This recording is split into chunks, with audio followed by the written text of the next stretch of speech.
When I saw my fiancé's mistress walk into our wedding reception wearing that red dress, champagne glass in hand, looking at me with those smug eyes as she said, "I've been sleeping with Daniel for the past year? He never loved you," I thought.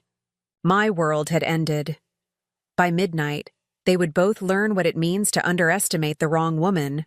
Standing in my own wedding venue on what should have been the happiest day of my life, I realized I had been preparing for this moment all along without even knowing it.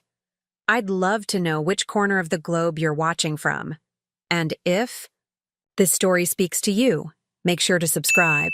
Tomorrow's video is one you absolutely can't miss. The crystal chandeliers I had personally selected cast a warm glow across the grand ballroom of Rosewood Estate. Everything looked perfect. The cascading white orchids, the hand-carved ice sculptures, the string quartet playing softly in the high corner. 300 guests mingled in their finest attire, celebrating what they believed was my fairy tale ending. If only they knew. My wedding gown, a custom marchesa that had taken 8 months to create, suddenly felt too tight. The 5-carat diamond ring on my finger is too heavy.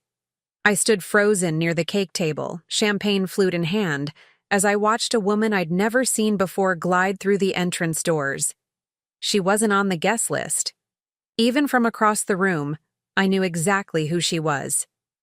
The woman wore a fitted red dress that practically screamed for attention among the sea of formal black and subtle pastels. Her dark hair was styled in loose waves, ruby lips curved in a smile that didn't reach her eyes. She moved with the confidence of someone who belonged, though she clearly didn't. Daniel, my fiancé of 3 years, now husband of approximately 2 hours, was across the room speaking with his parents. He hadn't noticed her yet, but when he did, the color drained from his face so quickly I thought he might faint. I watched as he excused himself and made a beeline toward the woman, intercepting her before she could venture further into the reception. Their hushed conversation looked intense, his hand gripping her elbow as he tried to steer her toward the exit. She wasn't budging. That's when I decided to approach them. "Daniel," I said, my voice surprisingly steady. "Aren't you going to introduce me to your friend?" The woman turned to me with a predatory smile. Up close, she was even more striking, late 20s with sharp cheekbones and eyes that held a calculating intelligence. "Olivia," she said, extending her hand to me. "Olivia Martinez. I work with Daniel at the firm." I took her hand, noting the perfect manicure, the expensive watch on her wrist. "Charlotte Winters. Though I suppose it's Charlotte Reynolds now." I glanced at Daniel, whose expression had morphed from panic to resignation. "How do you two know each other exactly?" Before Daniel could speak, Olivia's smile widened. "Oh, we know each other quite well, don't we, Danny?" The nickname landed like a slap. No one called him Danny. No one except, apparently, this woman. "Charlotte," Daniel started, his voice low. "Let's discuss this somewhere private." "Why?" I asked, maintaining my composure even as I felt something crumbling inside me. "Olivia came all this way to our wedding. She clearly has something to share." The woman's eyes flickered with surprise. She had expected tears, hysteria perhaps. Instead, she was met with calm inquiry. It threw her off balance, but only for a moment. "I've been sleeping with Daniel for the past year," Olivia announced, her voice just loud enough to draw attention from nearby guests. "He never loved you. This wedding, it's just for show. For his career, for his family's expectations." She took a sip of champagne she'd somehow acquired. "He was with me last night, by the way. Said he needed to get his last taste of freedom. Isn't that right, Danny?" The string quartet's music seemed to fade away as a strange ringing filled my ears. I looked at Daniel, searching his face for denial, for outrage, for anything that would contradict her words. Instead, I found guilt. "Charlotte," he whispered, reaching for my hand. It's complicated." I pulled away from his touch. "Is it true?" His silence was answer enough. The realization didn't hit me like a tidal wave as I'd always imagined such betrayal would. Instead, it was like watching puzzle pieces I'd been trying to force together finally align themselves into a clear picture. The late nights at the office, the business trips that seemed to multiply after his promotion, the way he'd been distant during our wedding planning, leaving decisions to me because he trusted my judgment. My vision tunneled until all I could see was Daniel's face, the face I'd woken up to for 3 years, the face I'd agreed to see every morning for the rest of my life just 2 hours ago. "How long?" I asked, my voice hollow. "Charlotte, please." "How long?" Daniel swallowed hard. 14 months. 14 months. Nearly half our engagement. While I was selecting invitations and cake flavors, meeting with florists and DJs, he had been building a parallel life with another woman. Olivia stood beside him, triumph written across her features. She'd gotten what she came for, to destroy my perfect day, to stake her claim.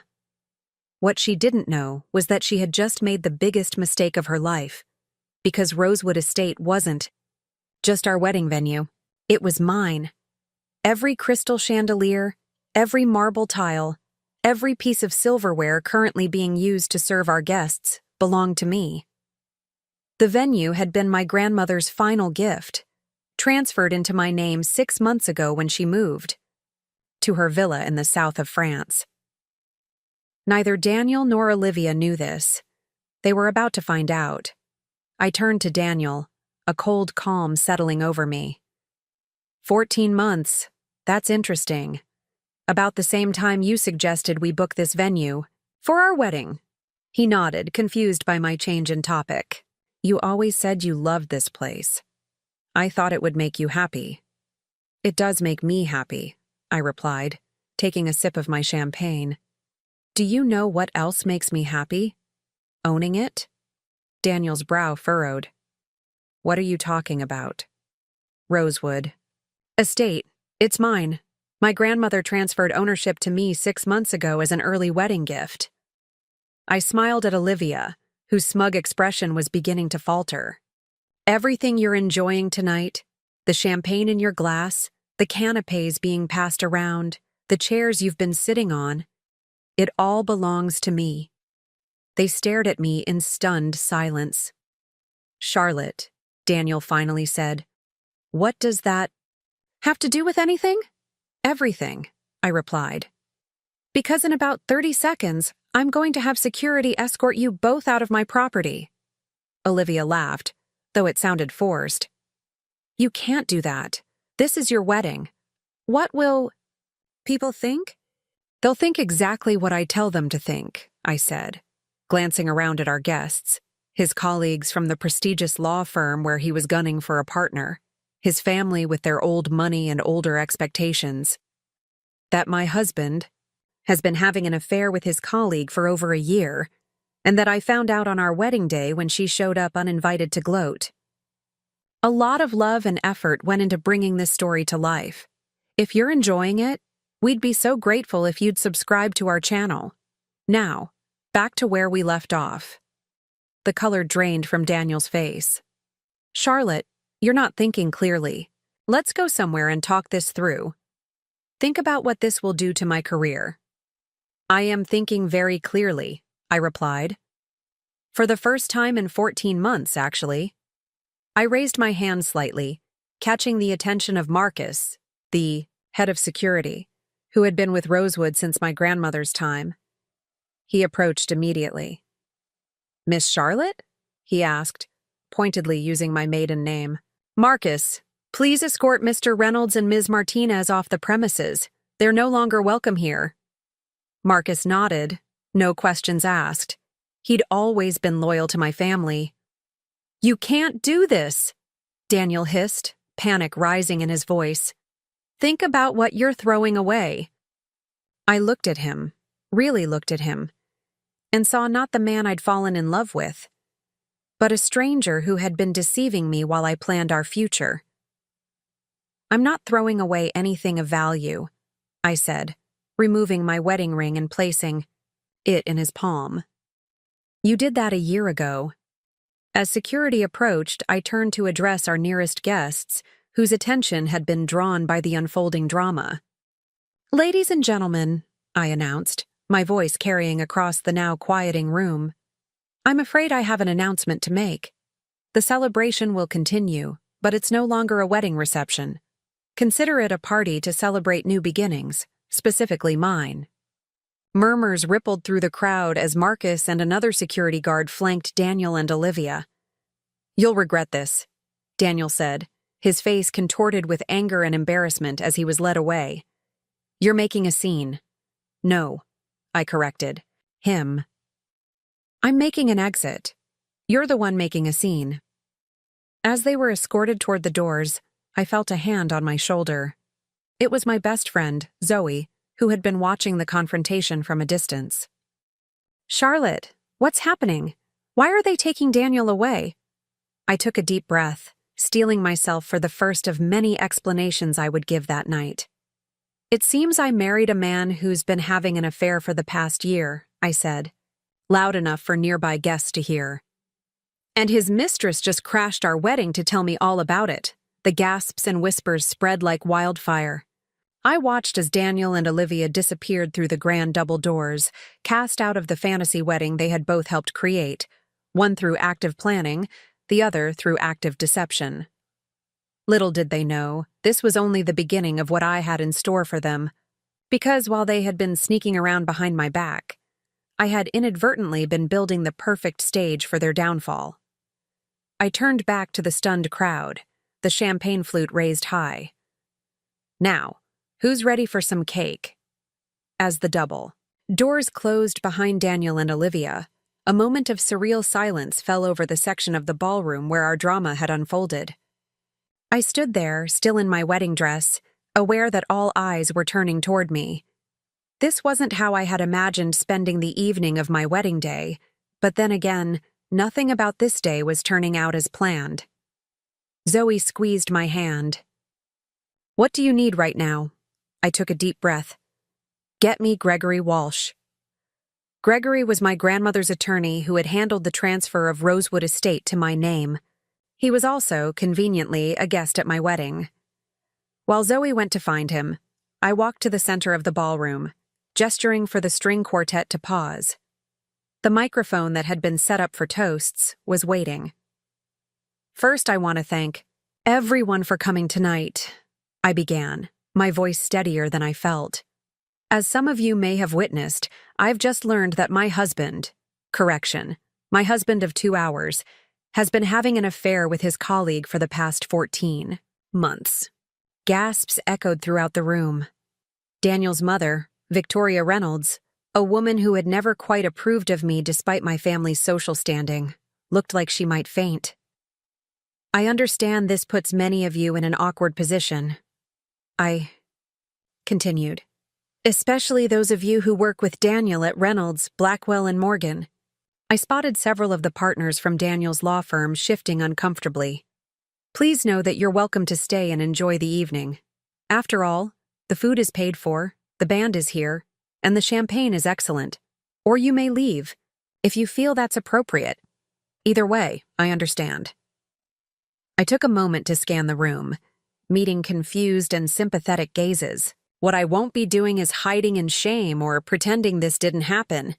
Daniel made his choice, and now I'm making mine. From the corner of my eye, I saw Gregory approaching Zoe. Perfect timing. Now, if you'll excuse me, I have some business to attend to. Please, enjoy the reception. Consider it a party celebrating new beginnings. I handed the microphone to the bewildered DJ and made my way to Gregory, who looked concerned but not entirely surprised. At 65, with silver hair and sharp eyes behind his glasses, Gregory Walsh had seen enough wealthy family drama to last several lifetimes. Charlotte, he said quietly, Zoe tells me there's been a development. That's putting it mildly, I replied, leading him to a quiet corner. I need to know exactly what legal rights I have regarding Daniel and the estate since we're technically married. Gregory's expression turned serious. Let's discuss this in the estate office. The office was tucked away down a private corridor, a room my grandmother had used to manage Rosewood's affairs. It still held her energy, tasteful antiques mixed with modern efficiency, the scent of leather-bound books and subtle perfume lingering in the air. As soon as the door closed behind us, I kicked off my wedding heels and sank into my grandmother's chair. "Start talking, Gregory. Tell me where I stand." Gregory settled into the chair opposite the desk. "The prenuptial agreement we drafted is exceptionally solid. Your grandmother insisted on it, as you'll recall. Daniel signed it, acknowledging that any property you owned prior to the marriage would remain solely yours." "And Rosewood?" "Rosewood estate was transferred to you 6 months ago, well before today's wedding. It's unequivocally your property." He paused. "However, given that you are legally married, albeit for only a few hours, we should file for annulment immediately. The grounds of fraud or misrepresentation would apply given the circumstances." I nodded, feeling the first hint of tears threatening. I blinked them away. "He was with her last night, Gregory. The night before our wedding." Gregory's professional demeanor softened slightly. "I'm truly sorry, Charlotte. Your grandmother would be furious." That almost made me smile. Evelyn Winters had been a force of nature, building a hospitality empire after my grandfather's death, raising me after my parents' accident when I was 12, and teaching me that the world belonged to those brave, enough to claim their place in it. "What would she do?" I asked, though I already knew the answer. Gregory actually chuckled. "She'd make them regret ever crossing a Winters woman." I stood up, moving to the window that overlooked the estate gardens, where just hours ago, Daniel and I had exchanged vows under a floral arch that had taken 3 days to construct. Daniel doesn't just stand to lose me. This scandal could cost him the partnership he's been chasing. The Reynolds family values their reputation above all else. I turned back to Gregory. And Olivia Martinez clearly thought she was making a power play tonight. She didn't realize who she was dealing with. "What are you planning, Charlotte?" I walked to my grandmother's liquor cabinet, pouring 2 fingers of her favorite scotch. "First, I'm going to make sure every influential person in that ballroom knows exactly what kind of man Daniel Reynolds is. His family, his colleagues, his clients, they'll all know. The firm won't appreciate that. The firm should have thought about that before one of their rising stars decided to conduct an affair with a colleague and humiliate his new wife at their wedding." Gregory didn't argue. "And after tonight?" I sipped the scotch, letting it burn down my throat. "After tonight, I'm going to remind Daniel exactly what he's lost. Not just a wife, but access to Rosewood and everything that comes with the Winters. Name." "That's not all he's lost," came a voice from the doorway. I turned to see Richard Morgan, the managing partner of Reynolds, Blackwell and Morgan, standing there. A tall man in his 60s with the weathered face of someone who'd won more battles than he'd lost. Richard had been my grandmother's friend for decades. "I apologize for interrupting," he said, stepping into the office. "Your friend Zoe mentioned you were here with Gregory." "Richard," I nodded. "I assume you witnessed what happened." Enough to understand the situation. He closed the door behind him. Daniel was up for partnership next month, was being the operative word. I raised an eyebrow. That seems rather decisive. Richard moved to the window, hands clasped behind his back. "The Reynolds name may be on our letterhead, but that's mostly historical at this point. Daniel's father hasn't actively practiced in years. The firm's reputation is what matters most to our clients, and what I just witnessed out there," he shook his head, "is not the behavior of someone with the judgment required of a partner at our firm." "And Olivia Martinez?" I asked. "Will be asked to tender her resignation first thing Monday morning. Fraternization between associates and partners is against firm policy for precisely these reasons. The fact that they chose to make it so public only compounds the issue." I hadn't expected allies so quickly, but I shouldn't have been surprised. My grandmother had built connections throughout Boston's elite circles for decades. Those connections were now mine. Thank you for telling me this, Richard. He turned back to face me. Evelyn was one of my dearest friends. She would expect no less. He paused. For what it's worth, Charlotte, I'm sorry. You deserved better than this. After Richard left, Gregory and I spent the next half hour drafting the framework for the annulment filing. We agreed to meet at his office first thing Monday morning to formalize everything. What will you do now? Gregory asked as we prepared to return to the reception. Tonight, I mean. I straightened my wedding dress, checked my makeup in the small mirror on the wall. Despite everything, I still looked like a bride, just one without a groom. Now, I said, opening the office door, I'm going to go back out there and host the most memorable non-wedding reception Boston has ever seen. And tomorrow, I will start planning exactly how Daniel and Olivia will learn what it means to underestimate a winter's woman. As we walked back toward the ballroom, I could hear the music playing again, laughter and conversation floating through the air. My wedding day had imploded spectacularly, but as my grandmother always said, a crisis is just an opportunity to wear a convincing disguise. I intended to make the most of this opportunity. Sunlight streamed through the bay windows of my grandmother's study, where I had spent the night on the plush leather sofa rather than returning to the penthouse I had shared with Daniel. I hadn't been able to face that space yet, filled with wedding gifts, photos of us together, and the lingering scent of his cologne. My wedding dress hung over a nearby chair, the Marchesa gown now a six-figure memento of the shortest marriage in Winter's family history. I had changed into clothes Zoe brought me, comfortable loungewear that felt incongruous with the antique, furnishings surrounding me but perfectly suited my emotional state. The reception had continued until nearly 2 a.m., transforming from a wedding celebration into something more cathartic, a gathering of supporters. Most of Daniel's family had left shortly after his ejection, his mother Victoria shooting me a glacial stare on her way out. But to my surprise, his sister Isabel had stayed, pulling me aside to whisper, I always knew he didn't deserve you. My phone buzzed again, the 23rd time since sunrise. I finally picked it up, scrolling through the notifications. 16 missed calls from Daniel. 7 text messages ranging from apologetic to angry. The most recent read, we need to talk. This is ridiculous. You can't just throw away our marriage because of one mistake. One mistake.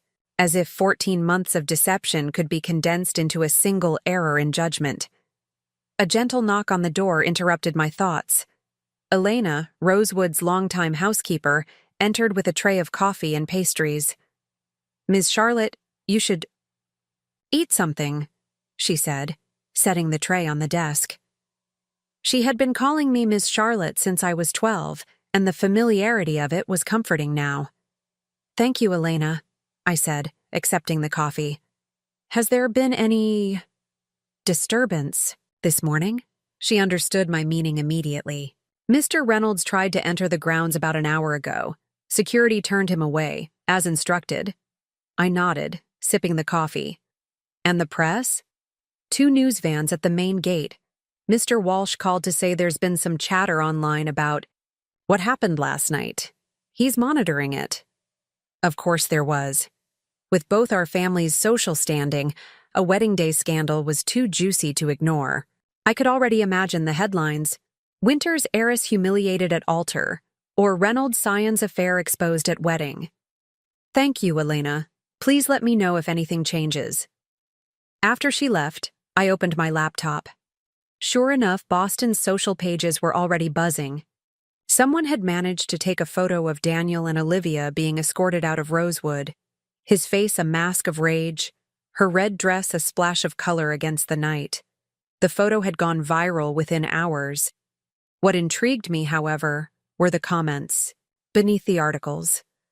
While some revealed in the drama, many expressed support for me, particularly women who saw the situation as a cautionary tale of male entitlement. Winter's revenge was already trending locally.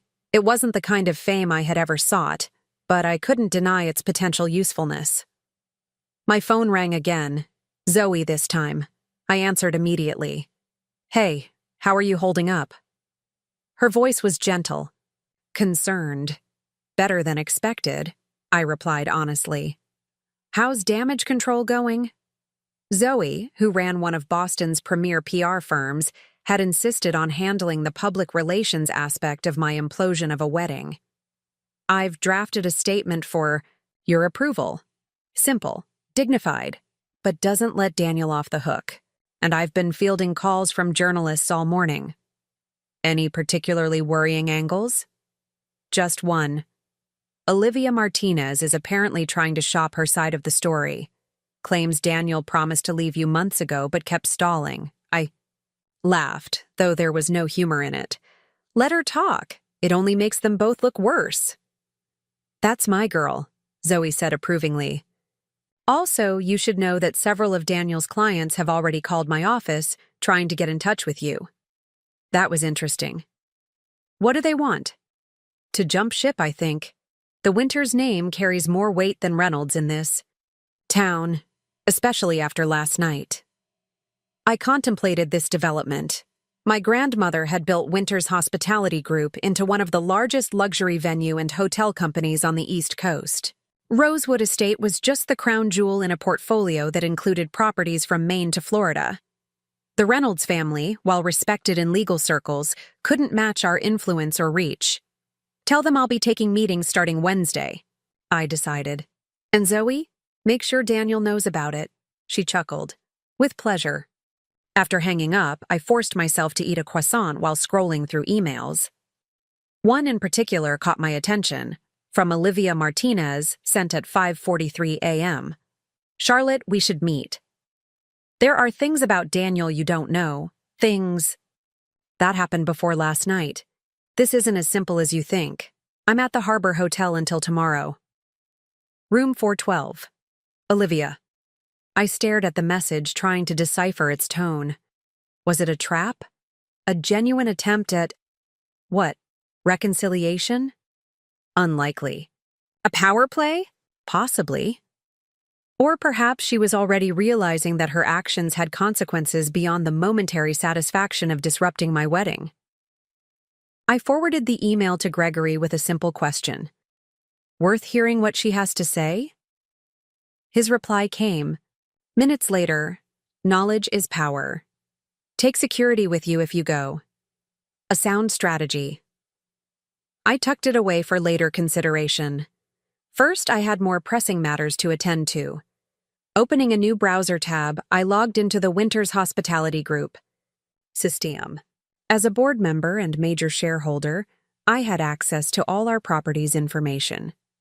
Daniel and I had been scheduled to leave for our honeymoon today, 2 weeks at our exclusive resort in the Maldives, a resort that, like Rosewood, belonged to the Winters portfolio. With a few clicks, I canceled our reservation and the private jet that would have taken us there. Then, after a moment's thought, I booked the presidential villa for Zoe instead. She deserved a vacation after handling this mess. My phone buzzed with another text from Daniel. "At least give me my things from the penthouse. I have nothing but the tux I was wearing yesterday." I smiled coldly at the message. The penthouse was in my name as well. Another gift from my grandmother when I turned 25. Daniel had moved in after our engagement, bringing his designer suits and collection of luxury watches. He seemed to have forgotten that detail in the chaos of the past 18 hours. "Your items will be packed and delivered to your parents' house by the end of the week," I texted back. "Any attempt to enter the penthouse before then will be considered trespassing." His response was immediate.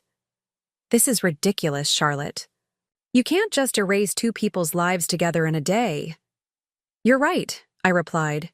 "It took you 14 months of lying to do that." I set the phone down, my hands trembling slightly. Despite my composed exterior, the pain was still raw, a persistent ache beneath the anger and determination. I loved Daniel, had built my future around a shared vision that had apparently been a mirage. Another knock at the door. This time it was Marcus, the head of security. Ms. Winters, Mr. Reynolds is at the south gate again. He's becoming insistent. I sighed, standing up. Show me the security feed. Marcus led me to the small monitoring room adjacent to the study. On one of the screens, I could see Daniel's Aston Martin parked haphazardly by the ornate iron gates that marked Rosewood's south entrance. He was arguing with a security guard, gesturing wildly. Even through the soundless feed, his frustration was palpable. He's demanding to speak with you, Marcus explained. Says he won't leave until you agree to 5 minutes of conversation. I studied the screen, noting Daniel's disheveled appearance, still in yesterday's clothes, his hair a mess, so unlike his usual polished self. Good. Let him feel unmoored for once. Tell him I'll speak to him for exactly 3 minutes, I decided. But not at the gate. Have him escorted to the garden pavilion, and make sure he understands that if he deviates from the path or attempts to enter the main house, he'll be removed. Immediately. Marcus nodded. And would you like a security present during your conversation? No need. He's angrier than dangerous. I paused, but stay within earshot. 20 minutes later, I walked across the manicured lawn toward the garden pavilion, a white marble structure surrounded by rose bushes that was often used for intimate wedding ceremonies. The irony wasn't lost on me. Daniel was pacing inside, stopping abruptly when he saw me approach. He had loosened his bow tie, and his formerly crisp tuxedo shirt was wrinkled beyond repair. Charlotte, he began, taking a step toward me. I held up my hand. Stay where you are. Your 3 minutes start now. He exhaled sharply, running a hand through his hair. This is insane. We were married yesterday. We took vows. Vows you had already broken before you spoke them, I pointed out, keeping my voice level. What do you want, Daniel? I want to explain.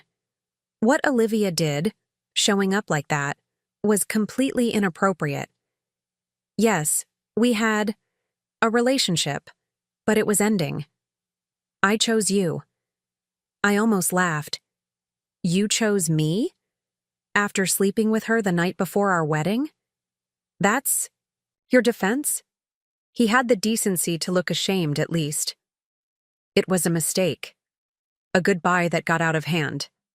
What we have, what we've built together, it's worth more than that one error in judgment. 2 minutes left, I said coldly. Use them wisely. Daniel's expression hardened. Fine. Let's talk about practicalities then. I need access to the penthouse. My clothes, my personal items, my files for work, already being packed. They'll be delivered to your parents' house. I'm not staying with my parents. I'm 34. Years old, for God's sake. I shrugged. That sounds like a problem. Not a problem for me, problem. His face flushed with anger. And what about the honeymoon? The deposits? The arrangements? Cancelled. Though you're welcome to try booking the Winters Resort in the Maldives yourself. I hear they're very selective about their guests these days. That landed as intended. Daniel's jaw clenched as the reality of his situation began to sink in. He wasn't just losing me.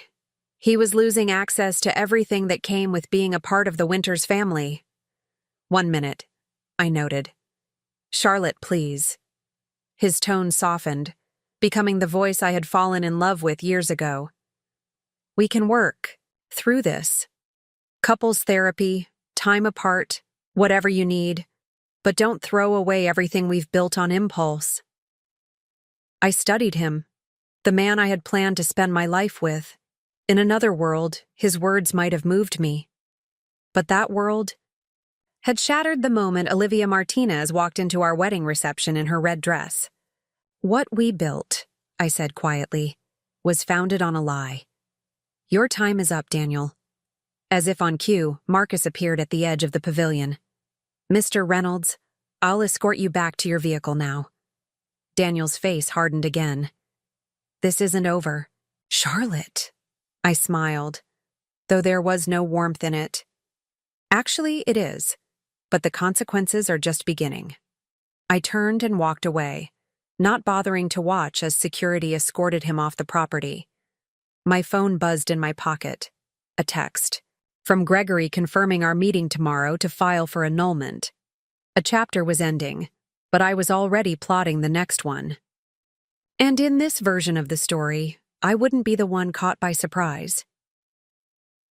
The Harbor Hotel was one of Boston's newer luxury establishments, a sleek, glass-fronted building overlooking the waterfront. It wasn't part of the Winters portfolio, which made it neutral territory for this meeting. Perhaps that's why Olivia had chosen it. I sat in the back of my town car, staring at the hotel entrance while my driver waited for instructions. After deliberating for most of the day, I had decided to take Gregory's advice and hear what Olivia Martinez had to say. Knowledge was indeed power, and right now, I needed every advantage. "Wait here," I told my driver. "I shouldn't be more than 30 minutes. I had dressed strategically for this encounter, a tailored black pantsuit that projected authority, subtle makeup, and my grandmother's platinum and diamond watch. No wedding ring, of course. That had been locked away in my safe at Rosewood. The hotel lobby was bustling with Monday afternoon business travelers.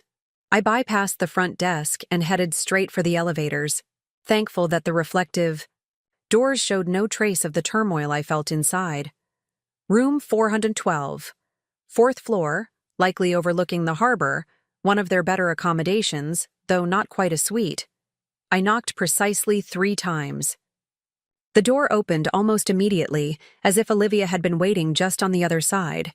She looked different than she had at the wedding. Her dark hair pulled back in a simple ponytail, dressed in jeans and a cashmere sweater, her face free of makeup, more approachable, more vulnerable. I wasn't buying it for a second. "Charlotte," she said, sounding genuinely surprised. "I didn't think you'd come." Curiosity got the better of me, I replied coolly. "You have 15 minutes. She stepped aside to let me enter. The room was indeed harbor-facing, with floor-to-ceiling windows that would normally offer a spectacular view. Today, heavy rain obscured the scenery, turning the world outside into a gray blur. "Can I get you anything? Coffee? Water?" She gestured awkwardly to the room's minibar. "This isn't a social call, Olivia. You said there were things about Daniel I didn't know. I'm here to listen, not to bond." She nodded, sitting on the edge of the bed while I remained standing, arms crossed. "First," she began, "I want to apologize for how I approached things at your wedding. It was cruel and unnecessary. I was angry." 14 minutes, I replied, glancing at my grandmother's watch. Olivia sighed. "I deserve that. But what I'm about to tell you isn't about hurting you further. It's about making sure you understand who Daniel really is." She reached for her phone on the nightstand, unlocking it and scrolling through what appeared to be text messages. "Daniel and I didn't just have an affair," she continued. "We had a relationship, one that started before he ever met you." That caught me off guard. "Daniel and I have been together for 3 years. He told me he'd only known you for 18 months. He lied. We've been involved on and off for nearly 5 years. We met during law school." She handed me her phone. "These are screenshots of conversations going back to when he first told me about you." I took the phone, scanning through the messages. There were dozens of them, spanning years. In the earlier ones, Daniel referred to me as his ticket into the Winters fortune. In later messages, he detailed plans to secure the relationship, while keeping Olivia on the side. My stomach clenched, but I kept my expression neutral as I continued scrolling. One message from a year ago read, "Wedding planning is a nightmare, but worth it for access to her family's connections. Just need to play the devoted fiancé a bit longer." I handed the phone back to Olivia, my mind racing to process this new information. "Why show me this now? Why not before the wedding?" "I tried," she said, and for the first time, I detected genuine emotion in her voice. 3 times I came close to contacting you. Each time, Daniel convinced me that he was just stringing you along. that eventually he would leave you for me. The night before your wedding, he swore it would be the last time. We'd have to hide. But you didn't believe him. She shook her head. Something felt different. He was too final about it. So I checked his email while he was in the shower. Her voice hardened. He had already booked a romantic getaway with another woman for next month. Not you. Not me. Someone else entirely. The revelation shouldn't have shocked me after everything else, but it did. The betrayal was even deeper than I had imagined. Who? I asked, trying to keep my voice steady. Jessica Harding, an associate at Montgomery and Phillips. The name was familiar, a rival firm that often faced off against Reynolds, Blackwell, and Morgan in court. The pieces were falling into place. Industrial espionage, I murmured. He's been sleeping with women at competing firms. Olivia nodded grimly. It's his pattern. He did it at his previous firm, too. Uses women to gain inside information, then leverages it for his cases. It's how he's risen so quickly despite being mediocre at actual law. I moved to the window, staring out at the rain-blurred harbor. My mind was calculating, connecting dots I should have seen long ago. The convenient case insights Daniel would suddenly have. The competitors who mysteriously made critical errors when facing him in court. His insistence on handling certain clients personally. Why should I believe you? I asked, turning back to face her. This could be an elaborate attempt to hurt him or me, even further. She reached into the nightstand drawer and pulled out a USB drive.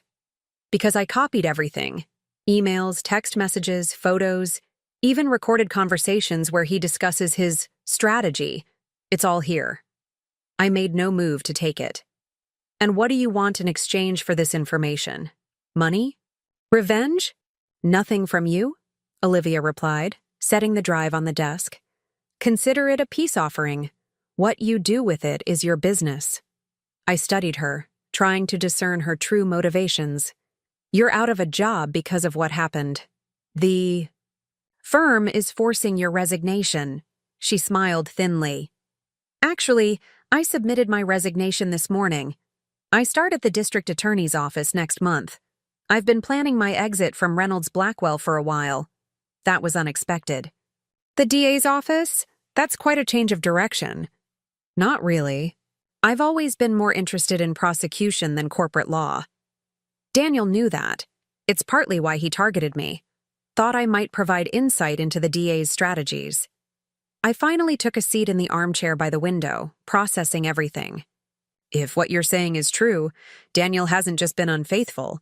He's been engaging in potentially criminal behavior. Professional misconduct at minimum, Olivia agreed.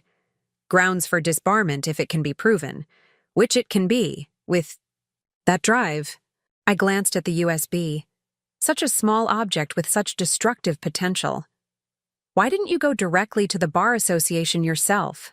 I asked. Olivia looked down, a flush creeping up her neck. Because I was complicit. I shared information I shouldn't have.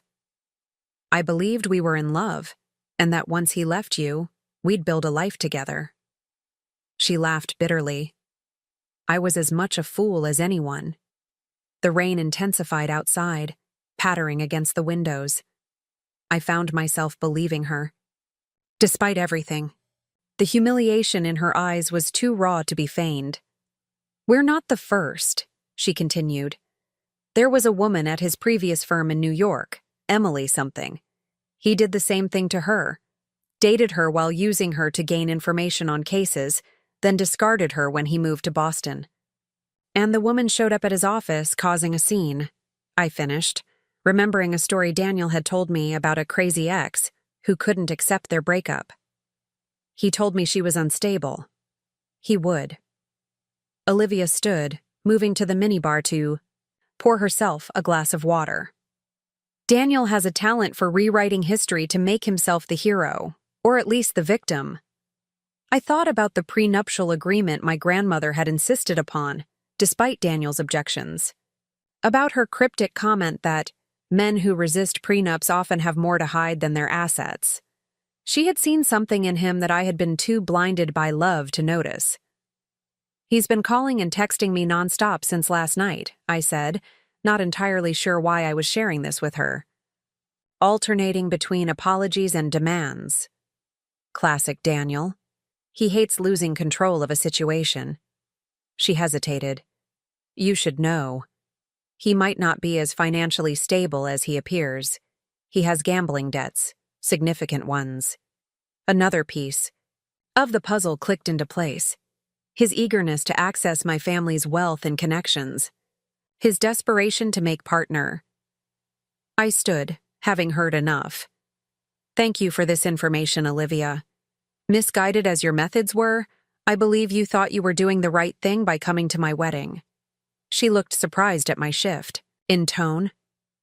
"So you don't hate me?" "Oh, I'm still angry about how you chose to deliver the news," I clarified. "But I'm beginning to see that Daniel manipulated us both." I picked up the USB drive. "And now, thanks to you, I have everything I need to ensure he can never do this to anyone else." As I moved toward the door, Olivia called after me. "What are you going to do with that information?" I paused, hand on the doorknob. "That depends on Daniel. I believe in proportional responses." "Meaning?" "Meaning if he accepts the annulment quietly and disappears from my life. Perhaps this stays between us. If he chooses to make things difficult." I shrugged. "Then Boston's legal community learns exactly who Daniel Reynolds really is." Back in my car, I examined the USB drive, turning it over in my fingers. I wasn't naive enough to trust Olivia completely, but her story aligned with too many inconsistencies I'd noticed in Daniel's behavior over the years. The way he sometimes knew things about cases he shouldn't have. The convenient coincidences that always seemed to work in his favor. I called Gregory. "I need a computer forensics expert. Someone discreet." "May I ask why?" he inquired, though his tone suggested he already had a good idea. "I've received some information about Daniel that needs verification. Files, emails, possibly recordings. I'll have someone meet you at my office in an hour." He paused. "Charlotte, whatever you're planning." "Don't worry, Gregory. I'm my grandmother's granddaughter. I understand the value of patience and precision." As my car pulled away from the Harbor Hotel, I felt a strange sense of clarity. The pain of betrayal was still there, but it was being channeled into something more productive. A determination to see justice done. Not just for me, but for all. The women Daniel had used as stepping stones in his career. My phone buzzed with a text from Daniel. "We need to talk about the annulment.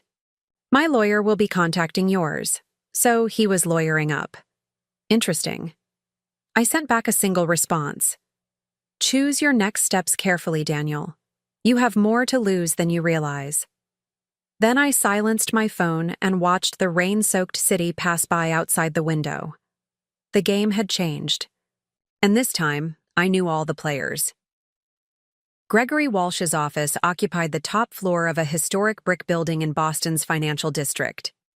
Unlike the sleek, modern law firms that dominated the area, Walsh & Associates maintained an old-world aesthetic, dark wood paneling, leather-bound law books, and oriental rugs that had likely cost more than most people's cars.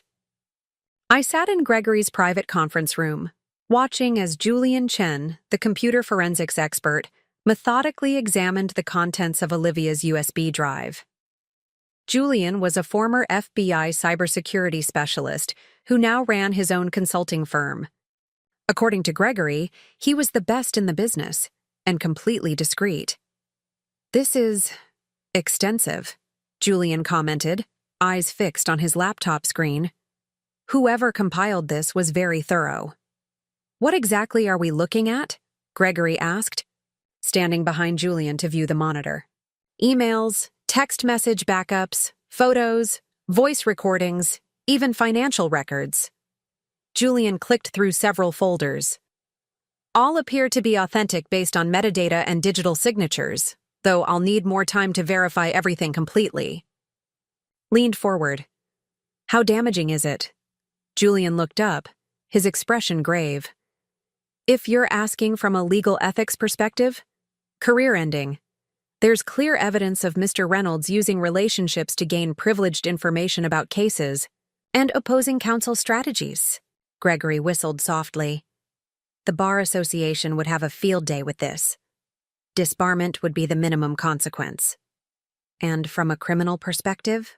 I pressed. Julian hesitated. Some of these communications could potentially constitute corporate espionage, especially those related to confidential client information. It would depend on how the information was used. Gregory placed a hand on my shoulder. Charlotte, you need to think carefully about how to proceed. Using this information carries significant responsibility and risk. I nodded, understanding his concern. I'm not looking to destroy anyone unnecessarily, but I do need protection, and I need to understand exactly what I'm dealing with. Julian continued scrolling through files. There's something else here you should see. He opened a folder labeled Financial and clicked on a spreadsheet. These appear to be records of gambling debts, significant ones, and communications with less than reputable lenders. I scanned the numbers, my stomach sinking. The amounts were staggering. Hundreds of thousands of dollars owed to entities with names like Coastal Investments and Summit Holdings, which even I recognized as fronts for loan sharks. He's been borrowing from criminal organizations, I murmured, the full picture becoming clearer. That's why he was so desperate to marry me, to access my trust fund. Gregory's expression darkened. This puts things in a new light. If he's involved with these people, there could be more at stake than just his career. A memory surfaced. Daniel's insistence 6 months ago that we combine our finances after the wedding. His casual suggestion that my trust fund could be put to better use through investments he knew about. I had resisted, citing my grandmother's advice to always maintain financial independence, even in marriage. I want everything verified, I told Julian. Every email, every recording, every financial record. And I want to know who these lenders really are. Julian nodded. I'll need a few days to be thorough.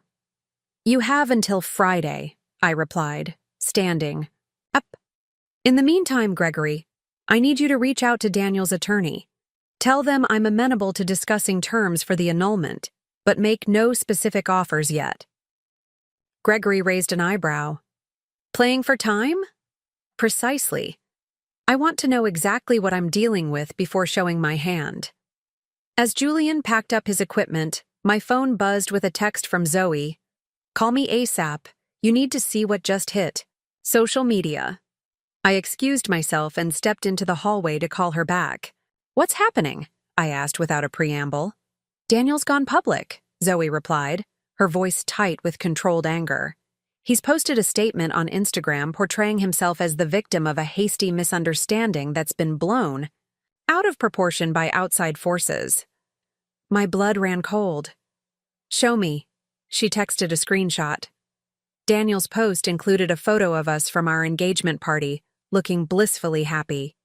The caption read, In light of recent events, I feel compelled to address the rumors circulating about my marriage. What should have been a private matter between me and my wife has been distorted by those who seek to drive us apart. While I made a serious error in judgment, the portrayal of events has been grossly exaggerated. I remain committed to working through this with Charlotte and hope that everyone will respect our privacy during this difficult time. Truth matters. Standing strong. He's trying to control the narrative, I said, leaning against the wall as I processed this new development, making it sound like I overreacted to a minor indiscretion. It gets worse, Zoe continued. Check the comments. His family and friends are rallying around him, painting you as unstable and vindictive. Victoria Reynolds is particularly vocal. I scrolled through the comments, my jaw clenching as I read Victoria's contribution. Some women simply can't handle the pressures of being part of an established family. My son deserves someone who understands forgiveness and loyalty. How would you like to respond? Zoe asked. We should get ahead of this before his version becomes the accepted story. I considered my options, thinking about the USB drive and its damning contents. No direct response yet. But leak to your media contacts that sources close to Charlotte Winters indicate there's more to the story than a simple indiscretion. Much more. Hint that evidence exists, but don't specify what kind. Creating intrigue. Smart. It'll undermine his clean-cut victim narrative without showing our full hand. Exactly. And Zoe? Have someone monitor his family's financial activities. I suspect the Reynolds might be more desperate for my family's money than they've let on. After ending the call, I returned to the conference room where Gregory was waiting. Alone, Julian having departed with the USB drive. Daniel's gone public with his version of events, I informed him, showing him the Instagram post. He's portraying himself as the repentant husband blindsided by an overreaction. Gregory studied the post, his expression hardening. A predictable move. He's trying to shape public opinion while appealing to your desire to avoid scandal. Doesn't know me very well if he thinks that's my primary concern. What's your next move? I paced the room, thinking through my strategy. We proceed with the annulment filing as planned, but we hold back on mentioning the evidence from the USB drive for now. Let him think this is just about the affair with Olivia. A tactical restraint. Gregory nodded approvingly. Your grandmother would approve. The mention of my grandmother brought a faint smile to my lips. Evelyn Winters had built her empire by outthinking her competitors, seeing 3 moves ahead while they focused on the immediate play. I needed to channel that same strategic patience now. There's something else, I said, stopping my pacing. I want to look into the Reynolds family finances. Daniel's gambling debts are significant, but I'm beginning to wonder if they're just the tip of the iceberg. His father retired early from the firm, supposedly to enjoy life, but the timing always seemed abrupt. Gregory leaned back in his chair, fingers steepled thoughtfully. I can discreetly inquire with some contacts in financial circles. The Reynolds have always projected wealth, but appearances can be deceiving. And I want to speak with Richard Morgan again.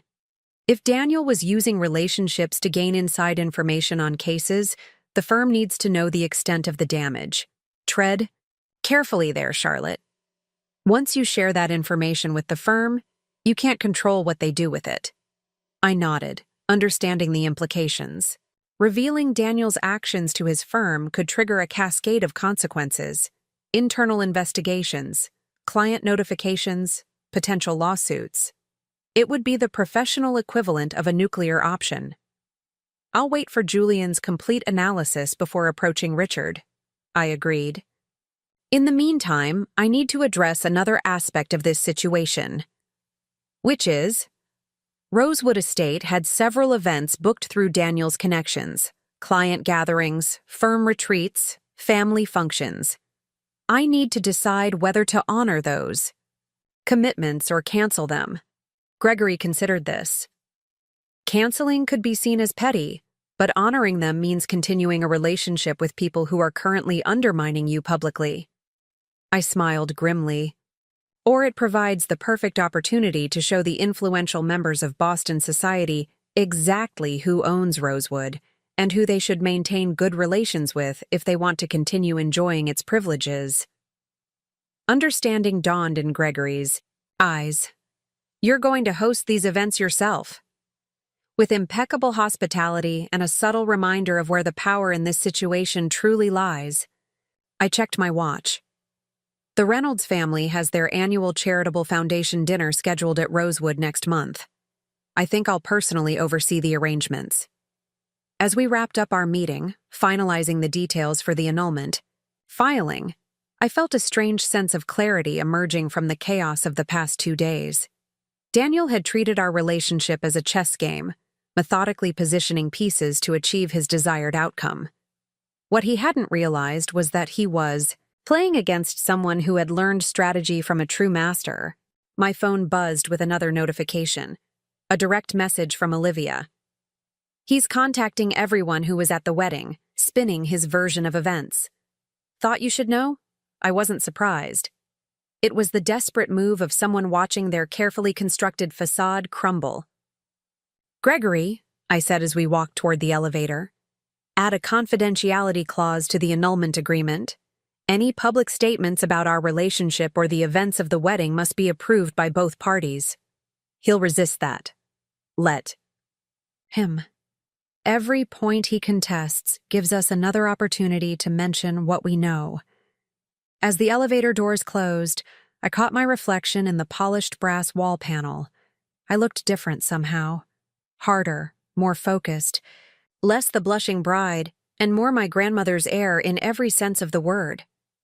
Daniel had wanted access to the Winters' fortune and influence. He was about to discover the full weight of both, but not in the way he had planned. 3 days. After my meeting with Gregory, I stood in my grandmother's study at Rosewood, reviewing the preliminary report Julian Chen had compiled. The contents were even more damning than I had anticipated. Daniel hadn't just crossed ethical lines. He had obliterated them with calculated precision. "Ms. Winters," Elena called from the doorway, "Mr. Morgan has arrived." I closed the folder and placed it in the desk drawer. "Thank you, Elena. Please show him in and bring us some coffee." Richard Morgan entered a moment later, looking every bit the distinguished attorney in his tailored navy suit and wire-rimmed glasses. At 65, he still commanded respect throughout Boston's legal community, not just for his courtroom skills, but for his unwavering ethical standards. It was part of why I had decided to trust him with what I'd discovered. "Charlotte," he greeted me warmly, taking the seat I offered across from the desk. "You're looking well, all things considered." "Appearances can be deceiving," I replied with a small smile. "But I'm managing." Elena returned with coffee, setting the silver service on the desk before discreetly withdrawing. "I appreciate you meeting me here rather than at your office," I said, pouring us each a cup. "What I need to discuss is sensitive." Richard nodded, accepting the coffee. Daniel has been making quite a spectacle of himself. His public appeal for reconciliation has generated significant sympathy in certain circles. I imagine Victoria Reynolds is leading that particular chorus. Indeed, she's been rather vocal at the club. He sipped his coffee. However, those who know you and know your grandmother are reserving judgment. Evelyn was not one to suffer fools, and you've inherited her discernment. I smiled at that. It was perhaps the highest compliment he could offer. "Richard, what I'm about to share with you goes beyond marital indiscretion. It directly impacts your firm and potentially your clients." I unlocked the desk drawer and retrieved the folder. I've had this information independently verified by a forensic specialist. I slid the folder across the desk. Richard opened it, his expression shifting from curiosity to concern, to something approaching anger as he scanned the contents. "My God," he murmured, flipping through pages of evidence. This is a systematic pattern of using personal relationships to obtain confidential information from competing firms," I finished for him. "Yes." Richard removed his glasses, pinching the bridge of his nose. "How did you obtain this?" "Olivia Martinez provided the initial evidence. My specialist verified its authenticity and uncovered additional material." "Does Daniel know you have this?" I shook my head. "Not yet. I wanted to speak with you first, out of respect for your firm and for my grandmother's long relationship with you." Richard continued examining the documents, his legal mind clearly processing the implications. Some of these communications involve active cases, clients who could be significantly compromised. He looked up sharply. "The Westfield merger, the Castleton patent dispute, these are major matters." "I understand the gravity of the situation," I assured him. "That's why I'm bringing this to you directly rather than to the Bar Association. You deserve the opportunity to protect your firm and your clients before this becomes public." He closed the folder, his expression grave. "You realize this will And Daniel's legal career. Even without formal disbarment, no reputable firm would touch him after this. I do. And if it were merely a personal betrayal, I might be inclined toward mercy. But this, I gestured to the folder, this affects innocent people. Clients who trusted your firm, other attorneys whose confidences were violated. Richard was silent for a long moment, weighing his response. What are you planning to do with this information, Charlotte? That depends partly on Daniel's approach to our annulment. If he agrees to my terms quietly, this information remains private, except for what you need to protect your clients, of course. If he continues his public campaign to portray me as an unreasonable, unforgiving wife, I let the implication hang in the air. Leverage, Richard nodded, understanding perfectly. Evelyn taught you well. She taught me that power isn't about crushing opponents needlessly. It's about ensuring they understand the consequences of their choices. Richard stood, moving to the window that overlooked Rosewood's manicured gardens. There's something else you should know about the Reynolds family. Something that may help explain, though not excuse, Daniel's behavior. I waited, sensing that whatever he was about to share wasn't common knowledge. William Reynolds, Daniel's father, didn't retire by choice 5 years ago. The senior partners, myself included, asked him to step down. Richard turned back to face me. There were irregularities in his handling of client funds. Nothing we could prove definitively, but enough to raise serious concerns. This was unexpected. Financial impropriety? We believe he was borrowing from client accounts to cover personal expenses. When confronted, he agreed to retire rather than face an internal investigation. The firm covered the shortfalls quietly to protect our reputation. The pieces were falling into place, and the Reynolds family has been struggling financially ever since. Richard nodded. William was living beyond his means for years. Vacation homes, private jets, lavish parties. The trappings of success without the substance to support it. When that revenue stream ended, Daniel needed a new source of funds, I concluded. Hence the gambling, the desperate attempts to make partner, and of course, marrying into the Winters fortune.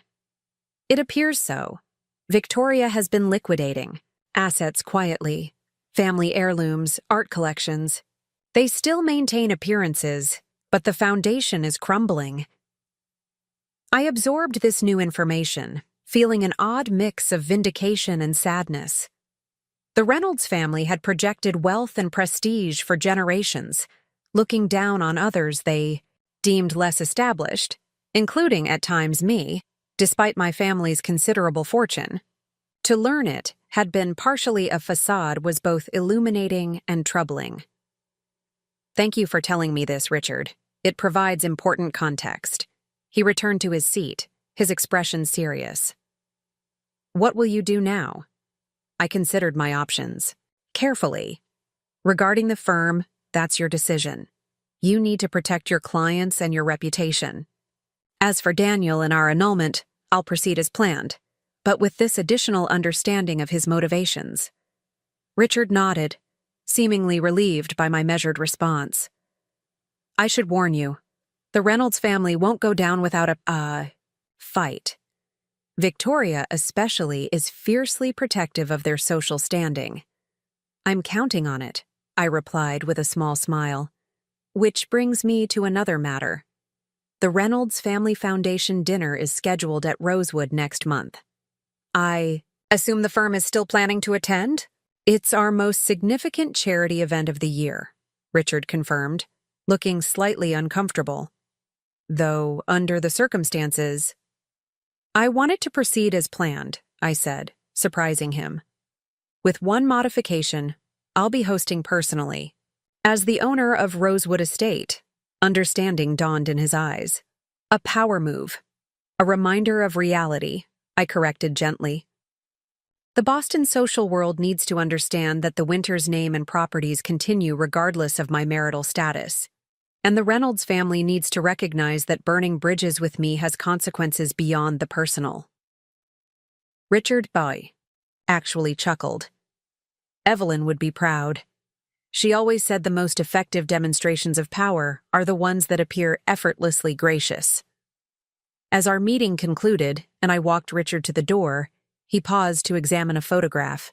On the side table, my grandmother in her prime, standing proudly in front of Rosewood Estate on its opening day. "She built all this from nothing, you know," he said softly. "After your grandfather died, leaving her with significant debt, everyone expected her to sell the family properties and live quietly on whatever remained. Instead, she transformed a single small hotel into one of the most successful hospitality groups on the East Coast." I nodded, having heard the story many times. "She used to tell me that women are underestimated twice, once for being women, and again for being underestimated the first time." "Use that," Richard advised. "Daniel and his family clearly underestimated you. Let them continue to do so until it's too late for them to recover." After Richard left, I called Zoe to update her on the latest developments. "So the whole Reynolds empire is basically a house of cards?" she asked, sounding both shocked and delighted. "That explains why Victoria has been so aggressively defending Daniel on social media. She's protecting the family name, not just her son." "Exactly. And it gives us another angle for our strategy. Have your contacts discovered anything else about their finances?" "Actually, yes. They've been quietly trying to secure a loan using their family home as collateral. 3 banks have. Turned them down already." That was significant. The Reynolds family mansion in Beacon Hill had been their pride for generations. To risk it as collateral suggested their financial situation was even more dire than Richard had indicated. "One more thing," Zoe added. "Daniel's been reaching out to several of your family's business associates, apparently trying to secure a position somewhere, anywhere, that would give him a foot in the door of Winter's hospitality group." I laughed despite myself. "He's still trying to access my family's money, just through a different route." "Want me to shut that down?" I considered it for a moment. "No, let him continue for now. Each person he approaches is another potential ally for us when they learn the truth." After ending the call, I walked through Rosewood's grand hallways, taking comfort in the familiar surroundings. This estate had been my sanctuary since childhood, the place where my grandmother had raised me after my parents' accident, where she had taught me the subtle arts of business and power. My phone buzzed with a text from Daniel. "My attorney has reviewed your proposed terms. We need to talk in person. Dinner tomorrow?" I stared at the message, noting the shift in tone from his previous communications. No mention of reconciliation or misunderstandings. He had received the annulment terms, generous but firm, and was now pivoting to a more businesslike approach. What he didn't know was how much I had discovered in the past few days. How completely I understood the game he had been playing. "Not dinner," I replied. "Meet me at Rosewood noon tomorrow. We'll discuss terms over lunch. Home field advantage." Another lesson from my grandmother. Daniel's response came quickly. "I'll be there. Thank you for agreeing to meet." I smiled at the false gratitude. He was already preparing his next move, unaware that I was several steps ahead. Tomorrow would be illuminating for both of us, but especially for him. Rosewood's private dining room was set for 2. I had chosen this space deliberately, intimate enough for conversation, but with floor-to-ceiling windows overlooking the Baum estate gardens, a constant reminder of exactly where we were meeting and who owned it. The antique mahogany table gleamed in the midday light, set with my grandmother's finest china and silver. A power lunch in every sense of the word. I arrived, early, wearing a cream silk blouse and tailored black pants, my grandmother's sapphire pendant at my throat. Professional but unmistakably expensive. Another subtle reminder of what Daniel was losing. Marcus appeared at the doorway. "Ms. Winters, Mr. Reynolds has arrived. Shall I bring him up?" "Please do," I replied, straightening a fork that was already perfectly aligned. And Marcus? Stay within earshot. I don't anticipate any problems, but… Of course. He nodded, understanding perfectly. When Daniel walked in minutes later, I was struck by the change in his appearance. Gone was the disheveled, desperate man who had confronted me in the garden pavilion days earlier. In his place stood the polished attorney I had fallen in love with, impeccably dressed in a charcoal suit, his dark hair perfectly styled, his posture radiating confidence. It was all facade, I knew now, but an effective one. "Charlotte," he greeted me, his voice warm as if we were meeting for a regular date. "Thank you for seeing me." I remained seated, gesturing to the chair across from me.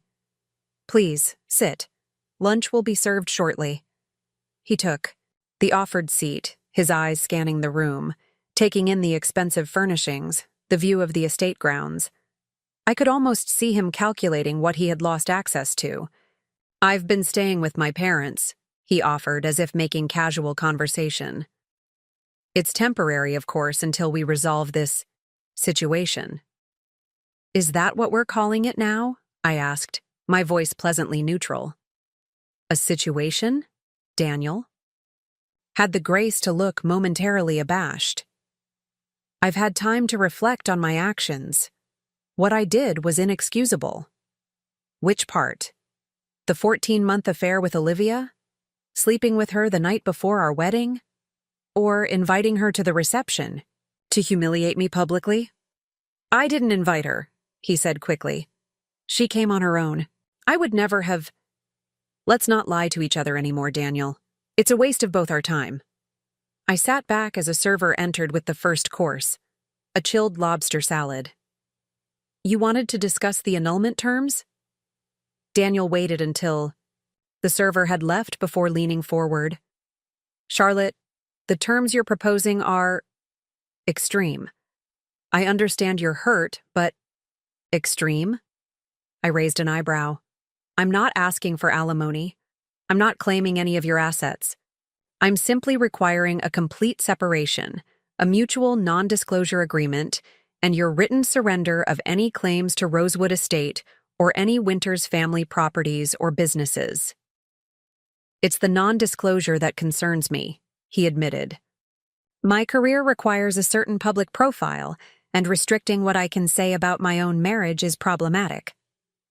I took a bite of the salad, savoring the perfectly seasoned lobster before responding. "Your career. Yes, let's talk about that. How is the partnership track looking at Reynolds, Blackwell, and Morgan these days?" His fork paused midway to his mouth. "What do you mean?"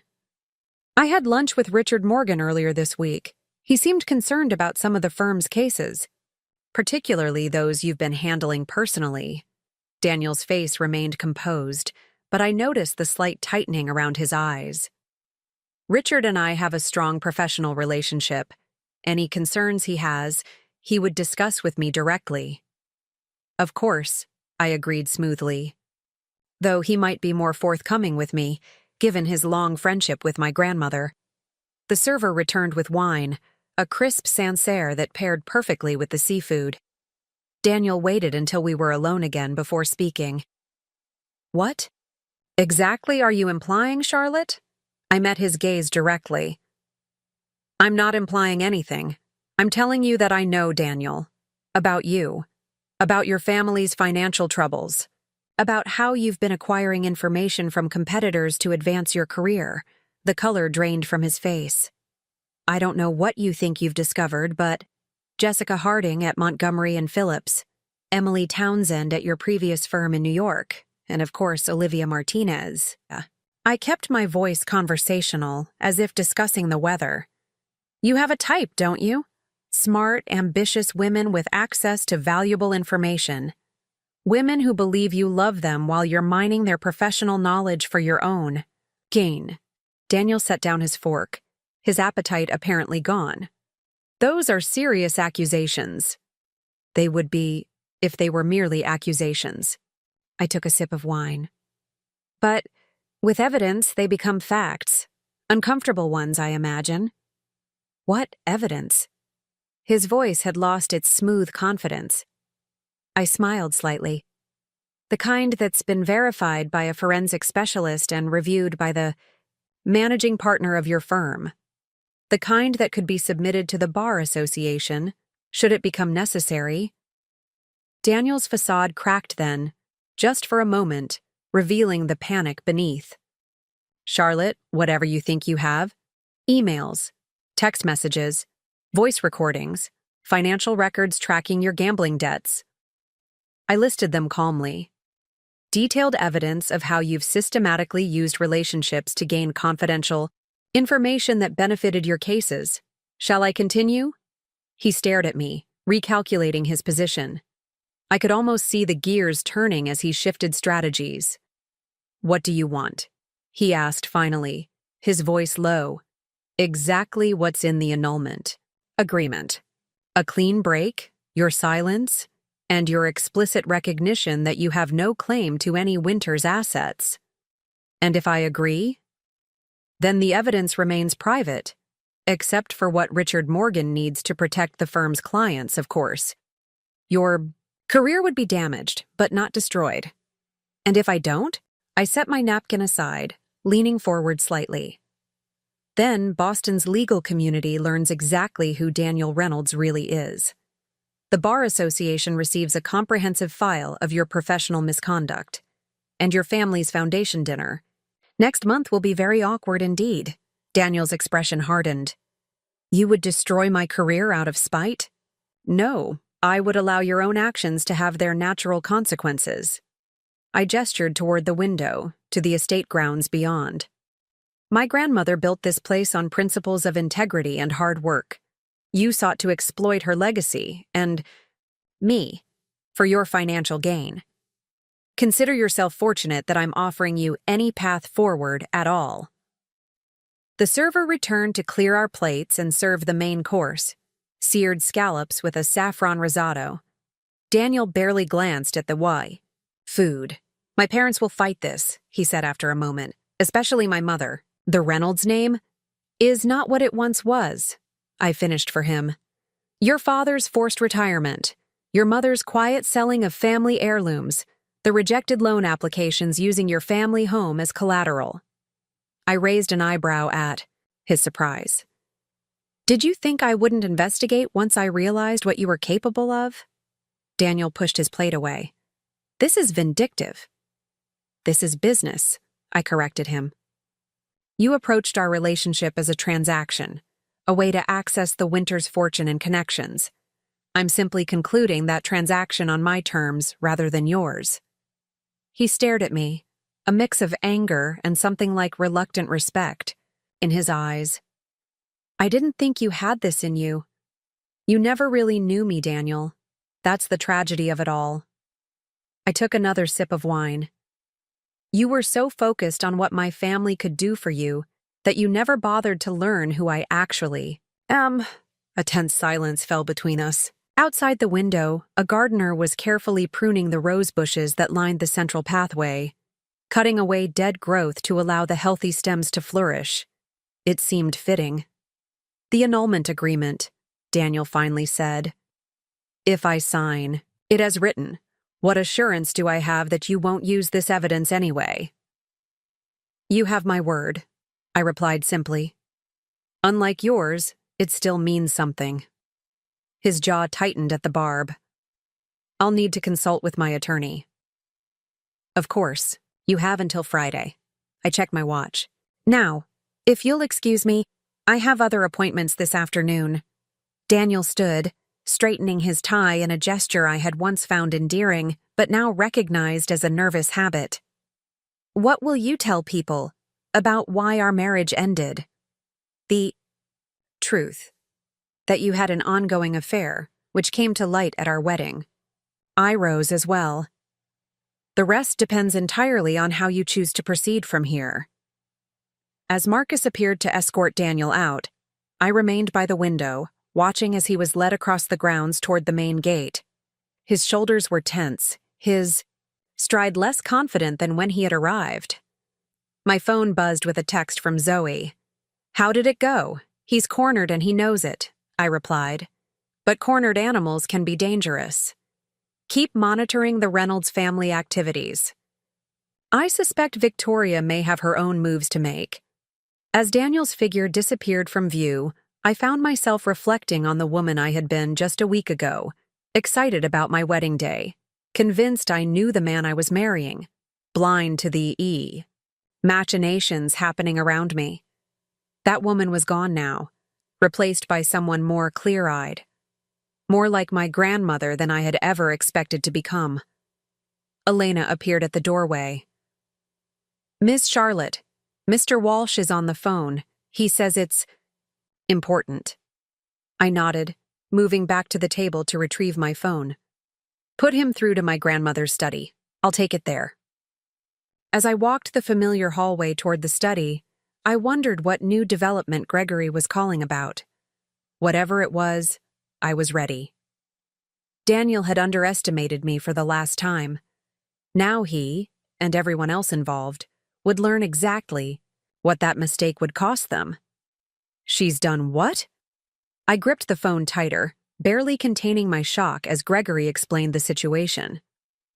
"Victoria Reynolds has filed an injunction attempting to block the annulment," he repeated, his voice grave. "She's claiming you're acting irrationally due to emotional distress and that the marriage should be given a chance before any legal dissolution is pursued." I sank into my grandmother's leather chair, processing this unexpected development. On what grounds could she possibly intervene in our marriage? She's not a party to it. She's citing her position as trustee of several Reynolds family assets that were promised as wedding gifts, but not yet formally transferred. She's arguing that the annulment would constitute a financial harm to the family's interests. Gregory's tone made it clear what he thought of this legal maneuver. "It's tenuous at best, but it will delay proceedings while the court considers her standing." This is about buying time, I realized. She knows Daniel's position is weak, so she's trying to create leverage elsewhere. Precisely. And there's more. She's scheduled a press conference for tomorrow morning. My sources say she intends to position this as a family, trying to save a young marriage from outside influences. I could almost admire the audacity. Victoria Reynolds had always been a formidable social operator, maintaining the family's prestigious image through charm, intimidation, and strategic philanthropy. Now she was deploying those same skills in a last-ditch effort to save not just Daniel's marriage, but the Reynolds family's increasingly precarious financial situation.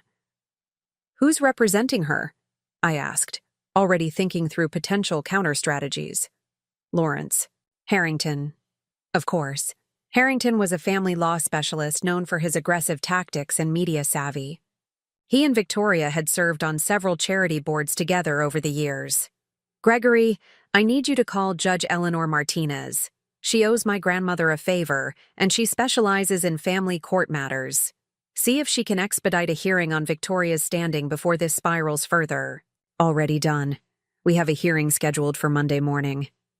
I could hear papers rustling on his end. "In the meantime, we should prepare a response to Victoria's press conference." "I'll handle that," I replied, an idea taking shape. "Have you heard anything from Daniel since our lunch?" His attorney contacted me an hour ago. He was apparently ready to accept our terms before his mother intervened. Now he's wavering. I sighed, unsurprised. Daniel had always deferred to his mother on important matters, a dynamic I had foolishly interpreted as family loyalty rather than the financial dependence it truly was. After ending the call with Gregory, I immediately dialed Zoe. "Victoria Reynolds is making her move," I said without preamble. "Press conference tomorrow morning, positioning this as a family trying to rescue a marriage from outside interference." Zoe whistled. "Bold strategy. Want me to prepare a counterstatement?" "No," I decided. "No statements. Something more visual." "I'm listening." "Victoria has always been obsessed with controlling the Reynolds family image. Let's give the press something else to look at." I moved to the window, gazing out at Rosewood's grounds as my plan crystallized. "Remember those photos from Daniel's? Bachelor party in the Cayman Islands? The ones he claimed were just friends having fun? The ones with him and that blonde at the casino? I thought you believed his explanation. I wanted to, I admitted. But Julian's financial analysis showed significant cash withdrawals in the Caymans during that trip, far more than gambling losses could explain. I suspect those photos show more than just innocent fun. You think he was paying off gambling? Debts, Zoe concluded, using his bachelor party as cover. Or worse. Either way, I need those photos released anonymously an hour before Victoria's press conference. Not through our usual channels. Find someone trustworthy but not connected to us. Consider it done. Anything else? I hesitated, then made another decision. Yes, it's time to speak with William Reynolds. Daniel's father? Are you sure that's wise? Victoria is fighting to protect the family image. William is fighting to avoid financial ruin. Their motivations may not be perfectly aligned. I checked my watch. He plays golf every Thursday afternoon at Oakmont Country Club, alone since most of his former friends have distanced themselves after the rumors about his retirement. You're going to ambush him on the golf course? Zoe sounded impressed. I prefer to think of it as an unscheduled meeting in a private setting. Have a car ready for me in 30 minutes. After hanging up, I changed into more appropriate attire for a surprise visit to an exclusive country club, a simple but elegant. Navy dress, pearl earrings, and low heels suitable for walking on manicured grass. The kind of outfit that would blend seamlessly among Oakmont's wealthy members, while conveying quiet authority. An hour later, my driver pulled through the gates of Oakmont Country Club. As the granddaughter of Evelyn Winters, my membership had never been in question, despite the club's notoriously selective admissions process. The same process that had initially rejected William Reynolds until his legal connections eventually secured him entry. The attendant directed me toward the back nine, where William was reportedly just starting the 13th hole. I opted to walk rather than take a golf cart, using the time to gather my thoughts and strategy. I spotted him on the 14th tee, a tall, silver-haired man with Daniel's jawline and bearing, though age and stress had added a stoop to his shoulders that his son had yet to develop. He was alone, as expected, methodically setting up his drive. "Mr. Reynolds," I called out, approaching from the cart path. He turned, his expression shifting from confusion to recognition to wariness in quick succession. "Charlotte, this is unexpected." "I apologize for interrupting your game," I said, stopping a respectful distance away. "But I believe we have matters to discuss that would benefit from privacy." William Reynolds studied me carefully, absent-mindedly adjusting his grip on the driver. "I'm not sure we have anything to discuss.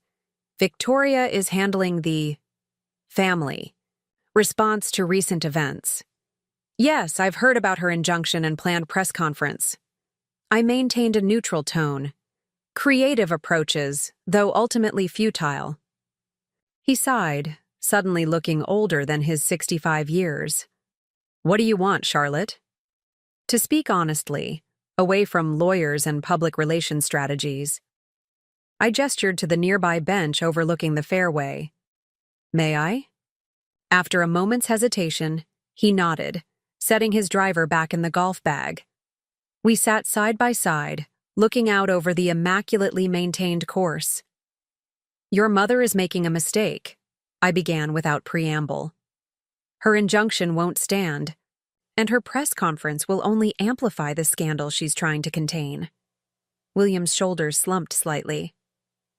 "Victoria believes in protecting the family name at all costs. Even when the cost is the truth?" He didn't answer immediately, his eyes fixed on the distant flag marking the 14th hole. "The Reynolds name is all we have left," he finally said, his voice low. "Everything else is compromised. I know about your forced retirement, William, about the client funds, the financial difficulties, Daniel's gambling debts." His head snapped toward me, alarm evident in his expression. "How could you possibly—" It doesn't matter how I know. What matters is what happens next. I turned to face him directly. Victoria is fighting yesterday's battle. The question is whether you're going to join her and lose, or make a different choice. William looked away again, his hands clasped tightly, in his lap. What choice? Daniel has made a mess of things as usual. Victoria is trying to salvage what she can. At what cost? More lies? More deception? How has that strategy worked for the Reynolds family so far? I kept my voice gentle but firm. There's another option. Which is? Acceptance. Dignity. A clean break that allows everyone to move forward. I paused, letting my words sink in. Daniel signs the annulment agreement as written. You and Victoria cease all public and legal interference. I ensure that certain sensitive information about the family's finances remains private. William was silent for a long moment, processing my offer. And Daniel's career? The evidence you apparently have regarding his professional conduct will be handled discreetly through Richard Morgan, with minimal public exposure. Daniel won't practice law in Boston again, but he could rebuild elsewhere. Given time. I met his gaze steadily. It's more than he deserves, and you know it. The sound of distant golf carts and muffled conversation drifted over us as William considered my proposal. I waited patiently, knowing that pushing would only strengthen his resistance. Victoria won't agree, he finally said. She believes there's still a path to salvage both the marriage and our family position.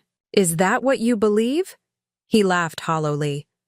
What I believe hasn't mattered for years, not since the difficulties at the firm. It matters now, I said firmly. Victoria is acting out of pride and desperation. You have the opportunity to act out of wisdom and foresight. William studied me with new interest. You're very much like your grandmother. Evelyn always could see the board 3 moves ahead. She taught me that the most dignified response to an untenable position is a strategic retreat. Not a surrender, but a calculated repositioning. I stood, smoothing my dress. Victoria's press conference will backfire spectacularly if she proceeds. I'm offering an alternative that preserves what's left of the Reynolds family dignity. What do you need from me? He asked, his voice tired but resolute. Talk to Daniel. Convince him to sign the annulment agreement before Friday, and persuade Victoria to withdraw her injunction and cancel the press conference. She won't listen to me. Make her listen, I said simply. Unless you want Boston, society to be discussing the Reynolds family's financial mismanagement over cocktails at next week's charity gala. William flinched slightly but nodded. I'll try. As I prepared to leave, he called after me. Charlotte, the Reynolds Family Foundation, dinner at Rosewood next month. What happens with that? I turned back. It proceeds as scheduled, with me as the host, as the owner of Rosewood Estate. It will be the Reynolds family's opportunity to demonstrate that they can accept reality with grace. Walking back toward the clubhouse, I felt no triumph, only a grim satisfaction. William Reynolds was a proud man brought low by his own poor choices. In him, I could see what Daniel might become in 30 years if he continued on his current path. A hollow shell of former prestige, clinging to the remnants of a family name while drowning in secrets and regrets. My phone buzzed with a text from Zoe. Photos ready for release tomorrow morning. Untraceable source confirmed. Hold until I give the word, I replied. There may be a change of plans. Back in my car, I instructed my driver to take me to Gregory's office. William might convince Daniel to sign the annulment agreement, but I wasn't counting on it. Victoria Reynolds had been managing the family's social strategy for decades. She wouldn't surrender without a fight. The confrontation was entering its final phase. I needed to be prepared for all possibilities, including the nuclear option of complete exposure of the Reynolds family's secrets. As we drove through Boston's historic streets, I found myself reflecting on how much had changed in just 1 week. I had planned to spend this day on my honeymoon, basking on a private beach with the man I loved. Instead, I was orchestrating the systematic dismantling of his family's remaining social standing while protecting my own interests. My grandmother would have approved. Never start a war, she used to tell me, but always finish it, decisively. The Reynolds family had declared war the moment Daniel invited his mistress to our wedding. Now they would learn what it meant to face a Winters woman in battle. The yacht. Morning of Victoria Reynolds's press conference dawned bright and clear, the kind of perfect spring day that seemed at odds with the storm brewing in Boston's social circles. I stood in my penthouse apartment, watching the sunrise paint the city skyline in shades of gold and pink, while my television played the early morning news. And coming up at 9, Victoria Reynolds is expected to make a statement regarding the highly publicized wedding scandal involving her son, Daniel Reynolds, and Boston heiress Charlotte Winters. Sources close to the Reynolds family suggest this will be an appeal for privacy and reconciliation. I muted the broadcast and turned to Zoe, who was reviewing media briefing notes at my dining table. "Any word from William?" She shook her head. "Nothing yet, but our sources say Victoria was seen entering their family home late last night, looking agitated. They apparently had quite the argument." "And Daniel?" Still maintaining radio silence, his attorney contacted Gregory this morning to request an extension on the annulment agreement deadline. I checked my watch. 7:30 a.m. Victoria's press conference was scheduled for 9:00 at the Reynolds law firm. We had prepared for multiple scenarios, including the nuclear option of releasing the Cayman Islands photos and financial evidence if Victoria proceeded with her planned narrative. My phone rang, Gregory's number. "I just received a call from Lawrence Harrington," he said without preamble. "Victoria is requesting a private meeting with you before the press conference." I raised an eyebrow, though he couldn't see it. "Where and when?" "The Boston Garden. The pavilion by the swan boats. 8:15. The Boston Public Garden. Neutral ground. Public enough to be safe, but private enough for a real conversation, if both parties kept their voices down. A strategic choice. Tell Harrington I'll be there, I decided, but I'll be bringing you as counsel." "Understood. I'll meet you at the garden entrance in 30 minutes. After ending the call, I turned to Zoe. "Victoria wants to meet. Keep the photos ready, but hold on releasing them until you hear from me." Zoe nodded, her expression concerned. "Be careful, Charlotte.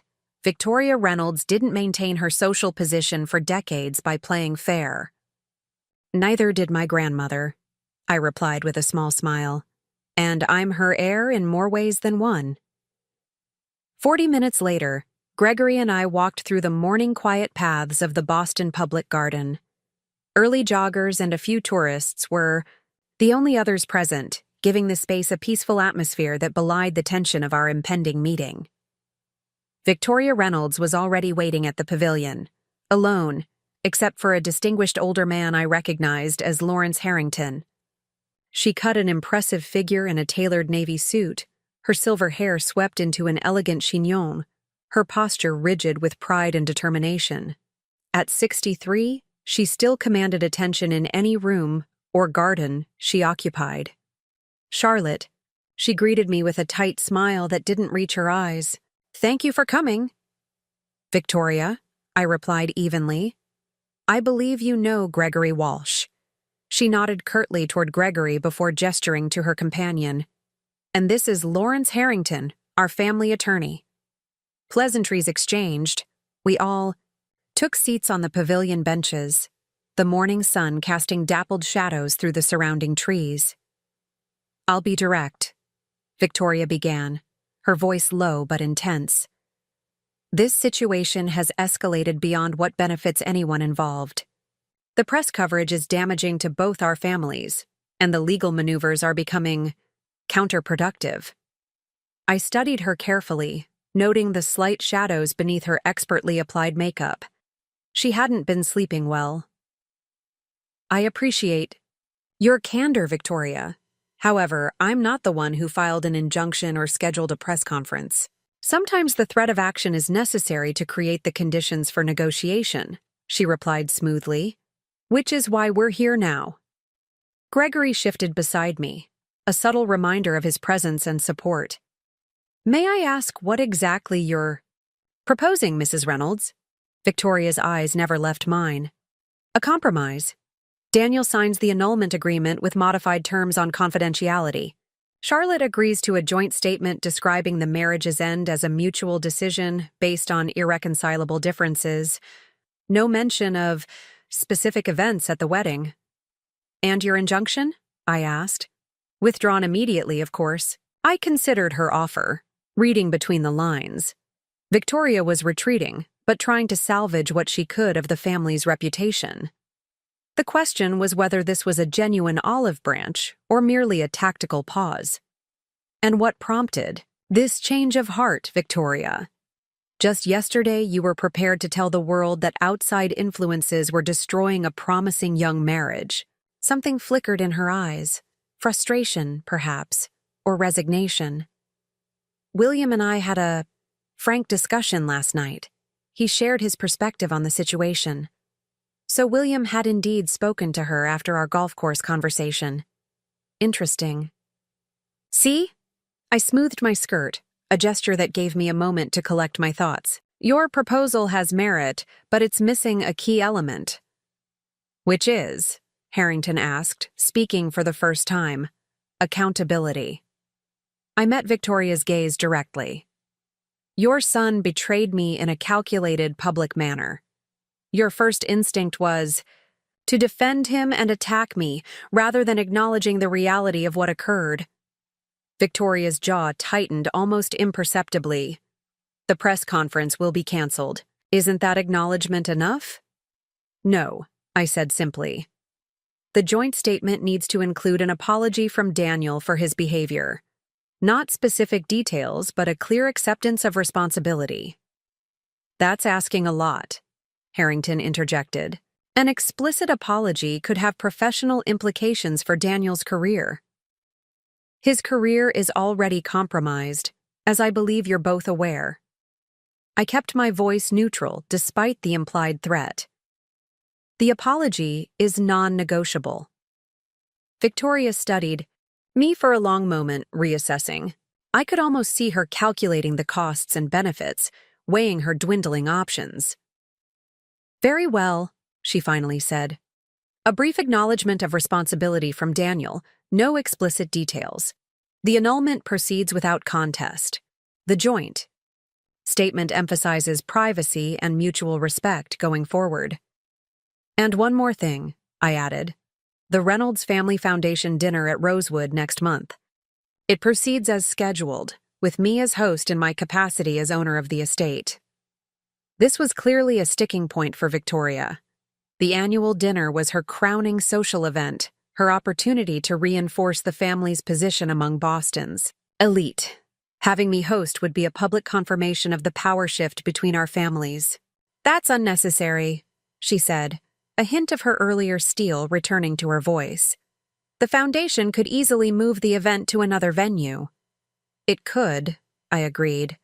But that would raise questions that might lead to discussions about why the relationship between our families changed so dramatically. Discussions neither of us wants to encourage. The swan boats were beginning their first tours of the day, families with young children boarding the whimsical vessels for a gentle cruise around the garden's lagoon. Such a contrast to our tense negotiation just yards away. Victoria glanced at Harrington, who gave her a nearly imperceptible nod. The dinner proceeds at Rosewood, she conceded. But with joint hosting, you and the foundation board, which I chair. A reasonable compromise. Agreed. Gregory produced a tablet from his briefcase. I've drafted a preliminary agreement incorporating these points. If you're ready to proceed in good faith, we can finalize the details now. As Victoria and Harrington reviewed the document, I observed the small flock of ducks paddling peacefully across the lagoon. My grandmother had often brought me here as a child, teaching me to feed the ducks while imparting lessons about patience and strategy. The most successful negotiations, she would tell me, are those where everyone believes they've secured their most important objectives, even if they've conceded on others. Victoria was getting what she valued most: the preservation of the Reynolds family's public image and a dignified exit from the scandal. I was getting what I needed: my freedom from Daniel, control of the narrative, and a clear demonstration of my position as Rosewood's owner. "We have an agreement in principle," Harrington announced after several minutes of review and quiet discussion with Victoria. "We'll need Daniel's signature, of course." "Of course," I replied. "I trust you can secure that promptly." Victoria's smile was thin but no longer hostile. "Daniel will cooperate. William is speaking with him now." As Gregory and Harrington worked through the final language, Victoria turned to me, lowering her voice. "You're formidable, Charlotte. More so than I anticipated." "Thank you," I replied, recognizing the backhanded compliment for what it was, though I'd have preferred to demonstrate that quality under different circumstances. "Indeed." She paused, something almost like regret crossing her features. "For what it's worth, I did believe you would be good for Daniel. Your family's stability, your grandmother's influence, I thought perhaps you could guide him toward better choices." It was the closest thing to an apology I was likely to get from Victoria Reynolds. "Daniel makes his own choices, Victoria, as do we all." She nodded, our brief moment of candor already fading as Harrington called her attention back to the agreement. 30 minutes later, as we left the garden, Gregory gave me an approving nod. "Well done, Charlotte. You held your ground while giving Victoria a face-saving way to retreat. She's protecting what matters most to her, the family's social position," I observed, "just as I'm protecting what matters to me." "Which is?" I paused on the garden's bridge, looking back at the pavilion where Victoria and Harrington still sat, finalizing details. "My independence, my family's legacy, and the truth, even if only a few of us ever know all of it." My phone buzzed with a text from Zoe. "Press at Reynolds and Blackwell being told conference is canceled." "Victory? Compromise," I replied, "but a favorable one. Stand down on the photos." As Gregory and I walked back to where his driver waited, I felt a curious mixture of emotions: relief that the confrontation was moving toward resolution, lingering, anger at Daniel's betrayal, and an unexpected emptiness now that the strategic battle was winding down. "What will you do now?" Gregory asked as if reading my thoughts. "After the annulment is finalized?" It was a good question. I had been so focused on responding to the crisis that I hadn't thought much beyond it. "I'm not sure," I admitted. "Continue my grandmother's work with the hospitality group. Travel, perhaps." I had put several projects on hold for the wedding and honeymoon planning. What I didn't say was that I also needed time to rebuild my trust in my own judgment. I had completely misread Daniel, believing in a relationship that had been, from his perspective, largely transactional. "Whatever you decide," Gregory said kindly, "Evelyn would be proud of how you've handled this situation. You've shown strength without vindictiveness, strategy without cruelty." As we drove away from the garden, I glanced back at the peaceful oasis in the midst of the bustling city. The confrontation wasn't completely over. Papers still needed to be signed, statements released, the foundation dinner navigated. But the most dangerous moment had passed. Victoria Reynolds had extended an olive branch, albeit one wrapped in thorns. I had accepted it without drawing blood. We had both recognized that mutually assured destruction served neither family's interests. Now it was time to build what came next. 1 month later, I stood at the entrance to Rosewood Estate's grand ballroom, greeting guests as they arrived for the Reynolds Family Foundation annual dinner. The space had been transformed into a shimmering wonderland of silver and blue, Victoria's chosen colors for this year's theme of ocean conservation. Crystal chandeliers cast a warm glow over elegant table settings, ice sculptures of marine life and cascading arrangements of white orchids and blue hydrangeas.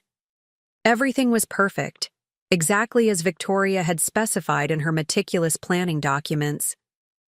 I had ensured that every detail was executed flawlessly, from the hand-calligraphed place cards to the specifically timed serving of each course. Tonight wasn't about asserting dominance. It was about demonstrating grace.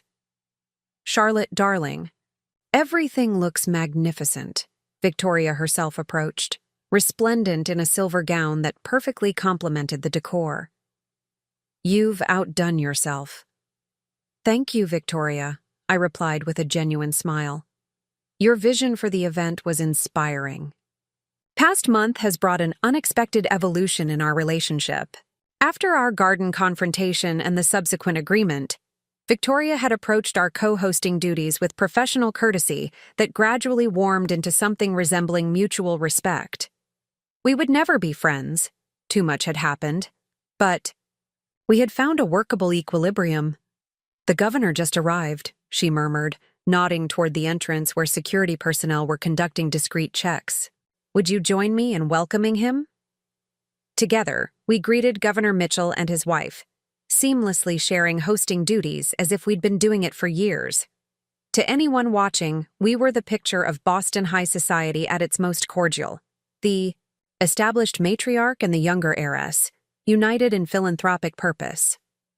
No one would guess that just 4 weeks earlier, we had been locked in a high-stakes negotiation over her son's infidelity and the reputation of 2 prominent families. The annulment had been finalized 2 weeks ago with minimal public drama. The joint statement, carefully crafted by our respective teams, had acknowledged the end of the marriage due to irreconcilable differences, with a brief note that Mr. Reynolds regrets actions that contributed to the relationship's dissolution. Vague enough to save face, specific enough to indicate where responsibility lay. Daniel himself had been conspicuously absent from Boston's social scene since signing the papers. According to Gregory's sources, he had accepted a position with a mid-sized firm in Chicago, a significant step down from his partnership track at Reynolds, Blackwell, and Morgan, but a fresh start away from the whispers and knowing glances that would have followed him in Boston. "Charlotte, you look absolutely stunning," Richard Morgan approached with his wife, breaking my reverie. "That gown is exquisite." I smiled, smoothing the midnight blue silk of my dress, a custom creation I had originally ordered for my honeymoon. "Thank you, Richard. I'm so glad you could both make it tonight." "We wouldn't miss it," his wife replied warmly. "The Foundation's work on marine habitat preservation is more important than ever." As they moved toward the bar, Richard leaned in slightly. "The transition at the firm is complete. All of Daniel's cases have been reassigned, and the clients informed of his departure. No details were shared beyond personal reasons, as agreed." I nodded appreciatively. Richard had handled the delicate situation with characteristic discretion, protecting both the firm's reputation and client relationships while respecting our agreement to avoid unnecessary public scandal. The ballroom gradually filled with Boston's elite, business leaders, politicians, old money families, and rising stars in various fields. Many had attended my wedding just 1 month earlier, witnessing the dramatic revelation and aftermath. Tonight, they watched with curious eyes as I moved confidently through the crowd, clearly in command of the estate they had always associated with my grandmother. "You've managed this beautifully," Zoe whispered, appearing at my side with a champagne flute. "Half the room is in awe of you, and the other half is terrified of getting on your bad side." I laughed softly. That wasn't exactly my goal. "No, but it's a delightful side effect." She blinked her glass against mine. "To new beginnings." "To new beginnings," I echoed, taking a sip of the excellent champagne. My gaze drifted across the room, landing momentarily on William Reynolds, who stood somewhat apart from the main crowd, nursing what appeared to be a club soda rather than his usual scotch. He caught my eye and gave a small, respectful nod, which I returned. Our golf course conversation had been brief but impactful. For both of us, it seemed.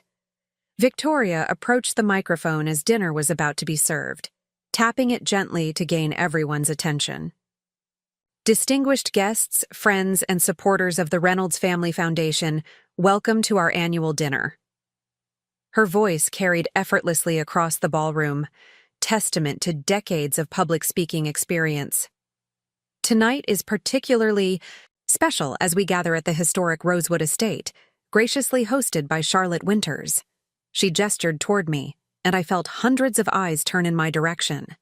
Charlotte exemplifies the spirit of community and cooperation that defines Boston's philanthropic tradition, and we are deeply grateful for her partnership in this evening's event. Polite applause followed, and I inclined my head in acknowledgement. Victoria's words were carefully chosen, acknowledging my position as host without explicitly mentioning my ownership of Rosewood or the collapsed marriage to her son. A diplomatic masterclass. This year's theme, Ocean Conservation, reflects our commitment to preserving the natural beauty of New England's coastline for future generations. As Victoria continued her opening remarks, I scanned the room, noting the subtle power dynamics at play. Boston society was realigning itself in real time, adjusting to the new reality where the anticipated merger of the Reynolds and Winters families had not materialized, but both continued to wield significant influence in their respective spheres. The evening progressed smoothly through dinner and the Foundation's presentation on their conservation initiatives. I made a point to circulate among the tables, engaging with guests and expressing genuine interest in the Foundation's work. This wasn't mere performance. Marine conservation had been one of my grandmother's passionate causes, and I was committed to continuing her support.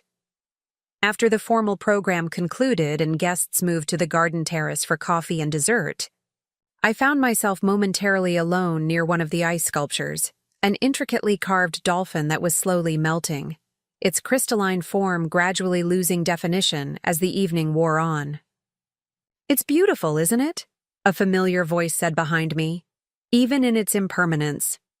I turned to find Olivia Martinez standing there, elegant in a simple black dress, so different from the red one she had worn to my wedding. "Olivia," I said, surprised but not displeased. "I didn't expect to see you here," she offered a slight smile. The district attorney is a major supporter of the Foundation's Environmental Legal Defense Fund. He invited several of us from the office. She gestured toward a group of professional-looking individuals across the terrace. "I wasn't sure if I should come, given everything. But I wanted to see how you were doing." "I'm well," I replied honestly. "And you? How's the DA's office?" "Challenging, fulfilling." She paused. A clean slate. We stood in companionable silence for a moment, watching the ice sculpture slowly transform. "Have you heard from him?" she finally asked, not needing to specify who she meant. "No," I said. "The annulment is final, and he's moved to Chicago. Our paths are unlikely to cross again." She nodded. "I'm glad. For you, I mean, that it's resolved." "Thank you."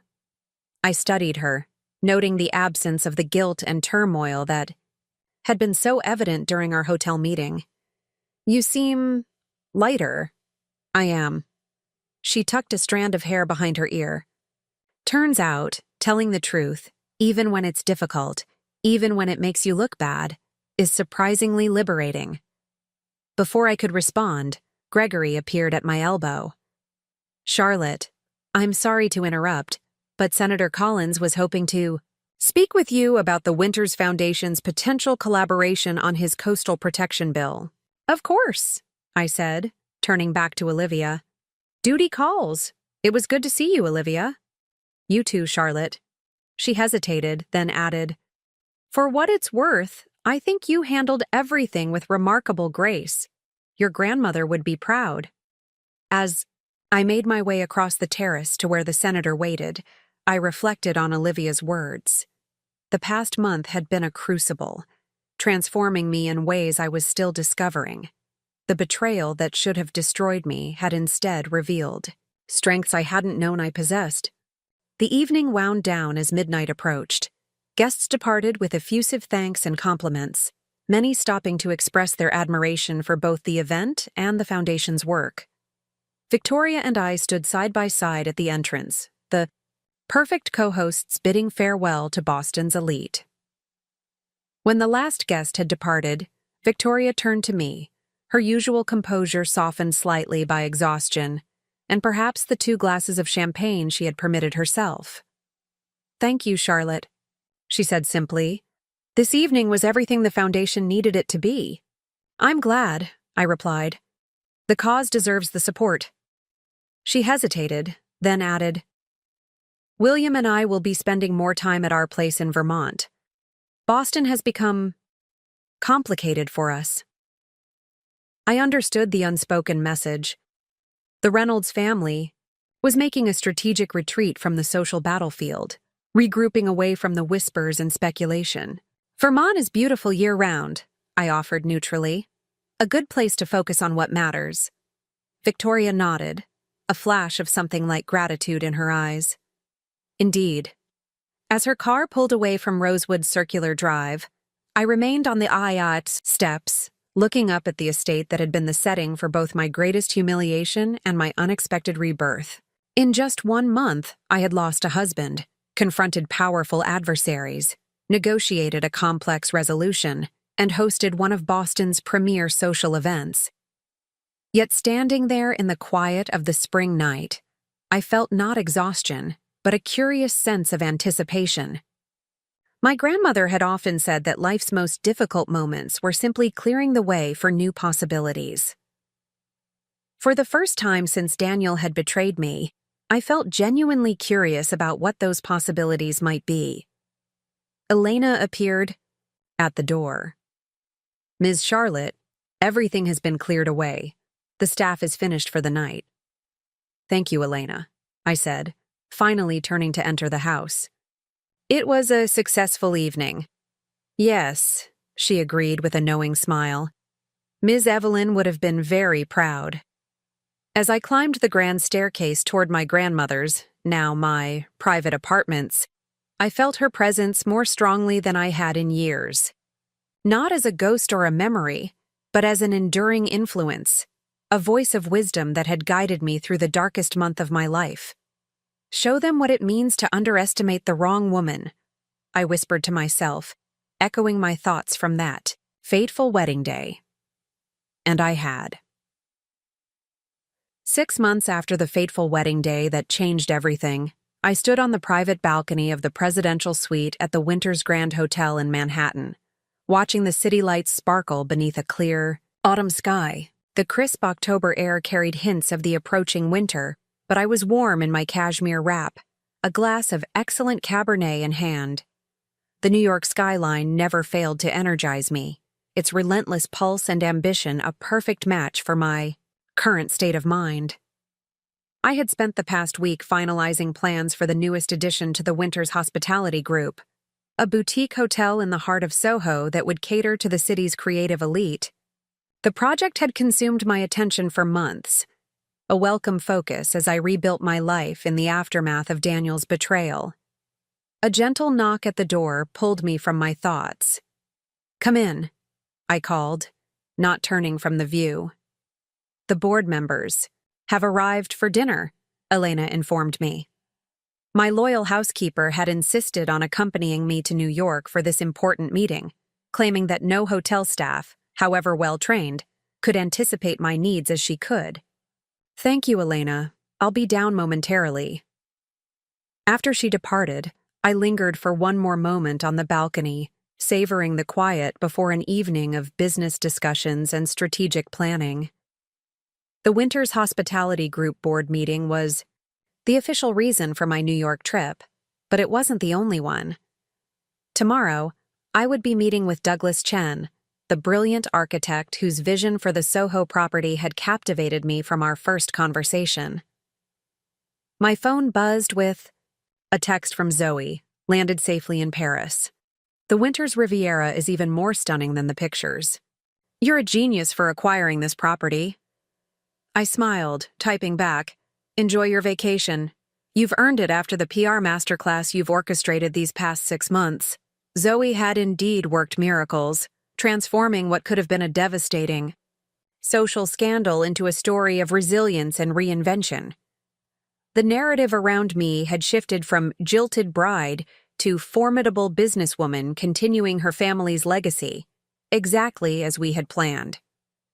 With one last look at the glittering cityscape, I returned inside to prepare for dinner. As I slipped into a sleek black dress and fastened my grandmother's sapphire pendant around my neck, I caught my reflection in the mirror. The woman looking back at me was familiar yet changed, more confident, more focused, perhaps a touch more guarded than she had been 6 months ago. The private dining room at the hotel's acclaimed restaurant had been arranged exactly to my specifications. Elegant, but not ostentatious, the table set for 7 board members plus myself. As the newest and youngest member of the board, I had initially faced skepticism when I proposed expanding the group's portfolio after my grandmother's retirement. That skepticism had faded as my first 2 projects exceeded revenue projections by nearly 30%. "Charlotte, you look wonderful." James Harrington, the board's chairman and my grandmother's longtime friend, greeted me warmly. At 72, James retained the sharp mind and direct manner that had made him a successful investment banker before joining the Winters board. "Thank you, James. How was your flight from Boston?" "Uneventful, thankfully. Victoria Reynolds sends her regards, by the way. I saw her at the Symphony fundraiser last weekend." I nodded, appreciating his casual delivery of this information. James was too tactful to mention Daniel or the aborted marriage, but his mention of Victoria was deliberate, a way of letting me know that Boston society had moved on, just as I had. "Please give her my best when you see her next," I replied smoothly. I understand the Foundation's conservation initiative is making impressive progress. As the other board members arrived, the conversation shifted to business matters, occupancy rates at our existing properties, expansion opportunities, the strategic 5-year plan I had developed. I presented my vision for the Soho Hotel with confidence, fielding questions, and addressing concerns with the data-driven approach my grandmother had taught me. "The demographic analysis supports a premium positioning," I explained, indicating the projections displayed on the dining room's discrete screen. "Soho's creative professionals and the tech industry executives moving into the area are seeking authentic luxury experiences, not just high-end accommodations. And you believe this architect, Chen, can deliver that authenticity?" asked Margaret Winters, my second cousin and the most conservative voice on the board. "His previous work has been quite avant-garde." "That's precisely why he's perfect for this project," I replied. "His designs honor historical elements while introducing modern functionality and unexpected touches. It's exactly the balance we need to distinguish ourselves in an increasingly competitive market." The discussion continued through dinner, the initial skepticism gradually giving way to cautious enthusiasm as I addressed each concern methodically. By dessert, even Margaret was nodding thoughtfully at the potential return on investment. "Well, Charlotte," James said as the meeting concluded, "I think I speak for the board when I say we're impressed with the thoroughness of your proposal. You have our approval to proceed with the Soho project as outlined." A chorus of agreement followed, along with handshakes and congratulations as the board members departed for their respective accommodations. James lingered after the others had gone, signaling he wanted a private word. "Your grandmother called me yesterday," he said once we were alone. "She's following your progress from France with great interest." I smiled, picturing Evelyn in her Mediterranean villa, no doubt still reviewing reports and offering unsolicited advice to her former colleagues, despite her official retirement. "And what did she think of my Soho proposal?" James chuckled. "She said you were thinking too small, that you should be looking at properties in London and Tokyo as well." That sounded exactly like my grandmother. Always pushing, always expanding. Horizons. "One project at a time," I replied. "But international expansion is certainly on the roadmap." His expression grew more serious. She also mentioned that she heard about Daniel Reynolds. Apparently, he's struggling in Chicago. The firm isn't what he expected, and his gambling issues have resurfaced. I absorbed this information without visible reaction, though inwardly I felt a complex mix of emotions. A twinge of pity, a flash of vindication, and most surprisingly, a profound sense of indifference. Daniel's struggles were no longer my concern. "Hope he finds the help he needs," I said sincerely. James studied me for a moment, then nodded with approval. "Evelyn said you'd respond exactly that way. She's very proud of you, Charlotte. Not just for your business acumen, but for how you've handled everything life has thrown at you this year." After James left, I wandered through the quiet hotel, taking pleasure in observing the late-night operations of the property. The Winters Grand had been my grandmother's flagship, the cornerstone upon which she had built her hospitality empire after my grandfather's death. Every detail reflected her exacting standards and visionary approach. I found myself in the hotel's magnificent lobby, with its soaring ceilings and Art Deco elegance. At this hour, it was nearly empty, save for a few late arrivals checking in, and the attentive staff ensuring everything ran smoothly. "Ms. Winters?" A voice called from the reception desk. "There's a package for you." The night manager handed me a small parcel wrapped in simple brown paper. No return address, just my name written in a familiar hand. I took it to a quiet corner of the lobby lounge before carefully opening it. Inside was a velvet jewelry box and a handwritten note on heavy, cream stationery. "Charlotte, this belonged to my grandmother, as the sapphire pendant you wear belonged to yours. Family legacies matter, even when families falter. I thought you should have it, as you are the one who truly understood its value." With respect and regret, Victoria Reynolds, inside the box lay an exquisite Art Deco brooch, platinum set with diamonds, and sapphires in a geometric pattern typical of the 1920s. I recognized it immediately from the photographs in the Reynolds family home, worn by Victoria's grandmother at significant social events throughout her lifetime.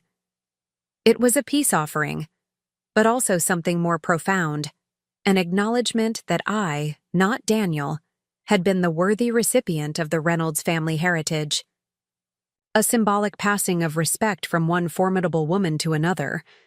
I closed the box carefully, touched by the unexpected gesture. Victoria and I would never be close, but this suggested a level of mutual respect I hadn't anticipated. Perhaps in another life, under different circumstances, we might even have been allies. The following morning, I met Douglas Chen at his downtown studio, a converted industrial space filled with architectural models, material samples, and large format renderings. At 35, Douglas had already established himself as one of the most innovative architects in the country. His work featured in major design publications and sought after by discerning clients worldwide. "Charlotte," he greeted me warmly, extending his hand. "It's great to see you again." "You too, Douglas. I'm excited to see how the designs have evolved." His enthusiasm was contagious as he led me through the studio to a large table where the model of the Soho Hotel stood. Over the next 2 hours, we discussed every aspect of the project, from the restored facade of the historic building to the rooftop garden that would offer a green oasis amid the urban landscape. "What I love about this project," Douglas said, as we examined the detailed floor plans, "is that it honors what came before while creating something entirely new. The building has a story, and we're adding a chapter rather than rewriting it completely." I glanced up, struck by the parallel to my own life. That's exactly what I've been trying to do with the Winters properties. Honor my grandmother's vision while bringing something fresh to each project. He smiled, his eyes meeting mine with unexpected warmth. It's a delicate balance, respecting tradition without being bound by it. Exactly. As our meeting concluded, Douglas hesitated before asking, "Would you be interested in getting dinner tonight? There's a great little place, just a few blocks from here. The chef is doing amazing things with local ingredients." I considered his invitation, aware of the subtle shift from professional to personal. Douglas was brilliant, creative, and by any objective standard, attractive, with his thoughtful dark eyes and casual confidence. Under normal circumstances, I might have accepted without hesitation. "I'd like that," I heard myself say, surprising both of us. "But let's be clear that this is just dinner between colleagues who enjoy each other's company." He nodded, his expression honest and direct. "Of course, though I hope you'll allow me to at least aspire to friendship. Colleagues sound so formal." That evening, as we shared an excellent meal in the small, unpretentious restaurant Douglas had recommended, our conversation flowed easily from architecture to art, from travel experiences to favorite books. Not once did he mention my broken marriage or the scandal that had briefly dominated Boston's social circles, though as a New Yorker with connections to the design world, he surely knew the outline of what had happened. Instead, he treated me as what I was, a successful businesswoman with her own vision and ambitions. It was refreshing, this freedom from being defined by what had happened to me rather than what I was creating. "What made you choose hospitality as your focus?" he asked as we lingered over dessert. "With your family's resources, you could have pursued any industry." I considered the question, appreciating its thoughtfulness. "My grandmother, primarily. Watching her transform spaces that welcome people, that create experiences and memories. It always seemed like the most meaningful kind of business. Buildings that aren't just structures, but stages for important moments in people's lives." Douglas nodded, understanding immediately. "That's what drew me to architecture. The knowledge that what I design becomes the backdrop for thousands of human stories." As we walked back toward my hotel later that night, the autumn air crisp around us, I felt a sense of possibility that had been absent for months.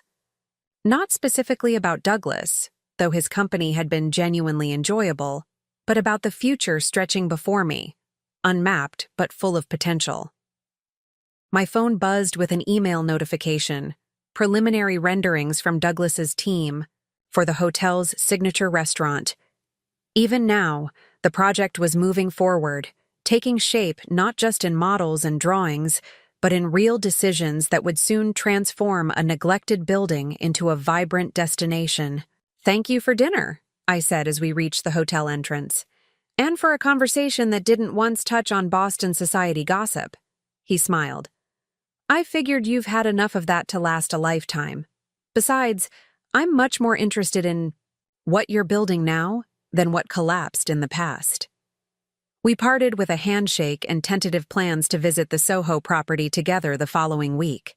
No pressure, no expectations, just two professionals with shared interests and complementary visions. As I rode the elevator to my suite, I found myself thinking of my grandmother's favorite quotation, framed on the wall of her office at Rosewood. "The best revenge is not just success, but success on your own terms." 6 months ago, I stood in my wedding dress, watching my carefully constructed future crumble as Daniel's mistress revealed his betrayal. I had felt humiliated, shattered, lost, if only for a moment. Then something within me had risen to the challenge, drawing on strengths I hadn't known I possessed and lessons my grandmother had been teaching me all along. Opening the doors to my suite, I walked directly to the balcony, drawn again to the wide, glittering panorama of the city. New York stretched before me, a landscape of ambition and possibility. Tomorrow, I would visit the Soho property with fresh eyes, envisioning not just what it had been or what it was, but what it could become. Just like me. My phone buzzed with a text from my grandmother. "Heard the board approved your proposal." Never doubted they would. "Remember what I taught you? Build not just structures, but legacies." I smiled, typing back, "Learning from the best." The Soho project is just the beginning. Her response came quickly. "Of course it is.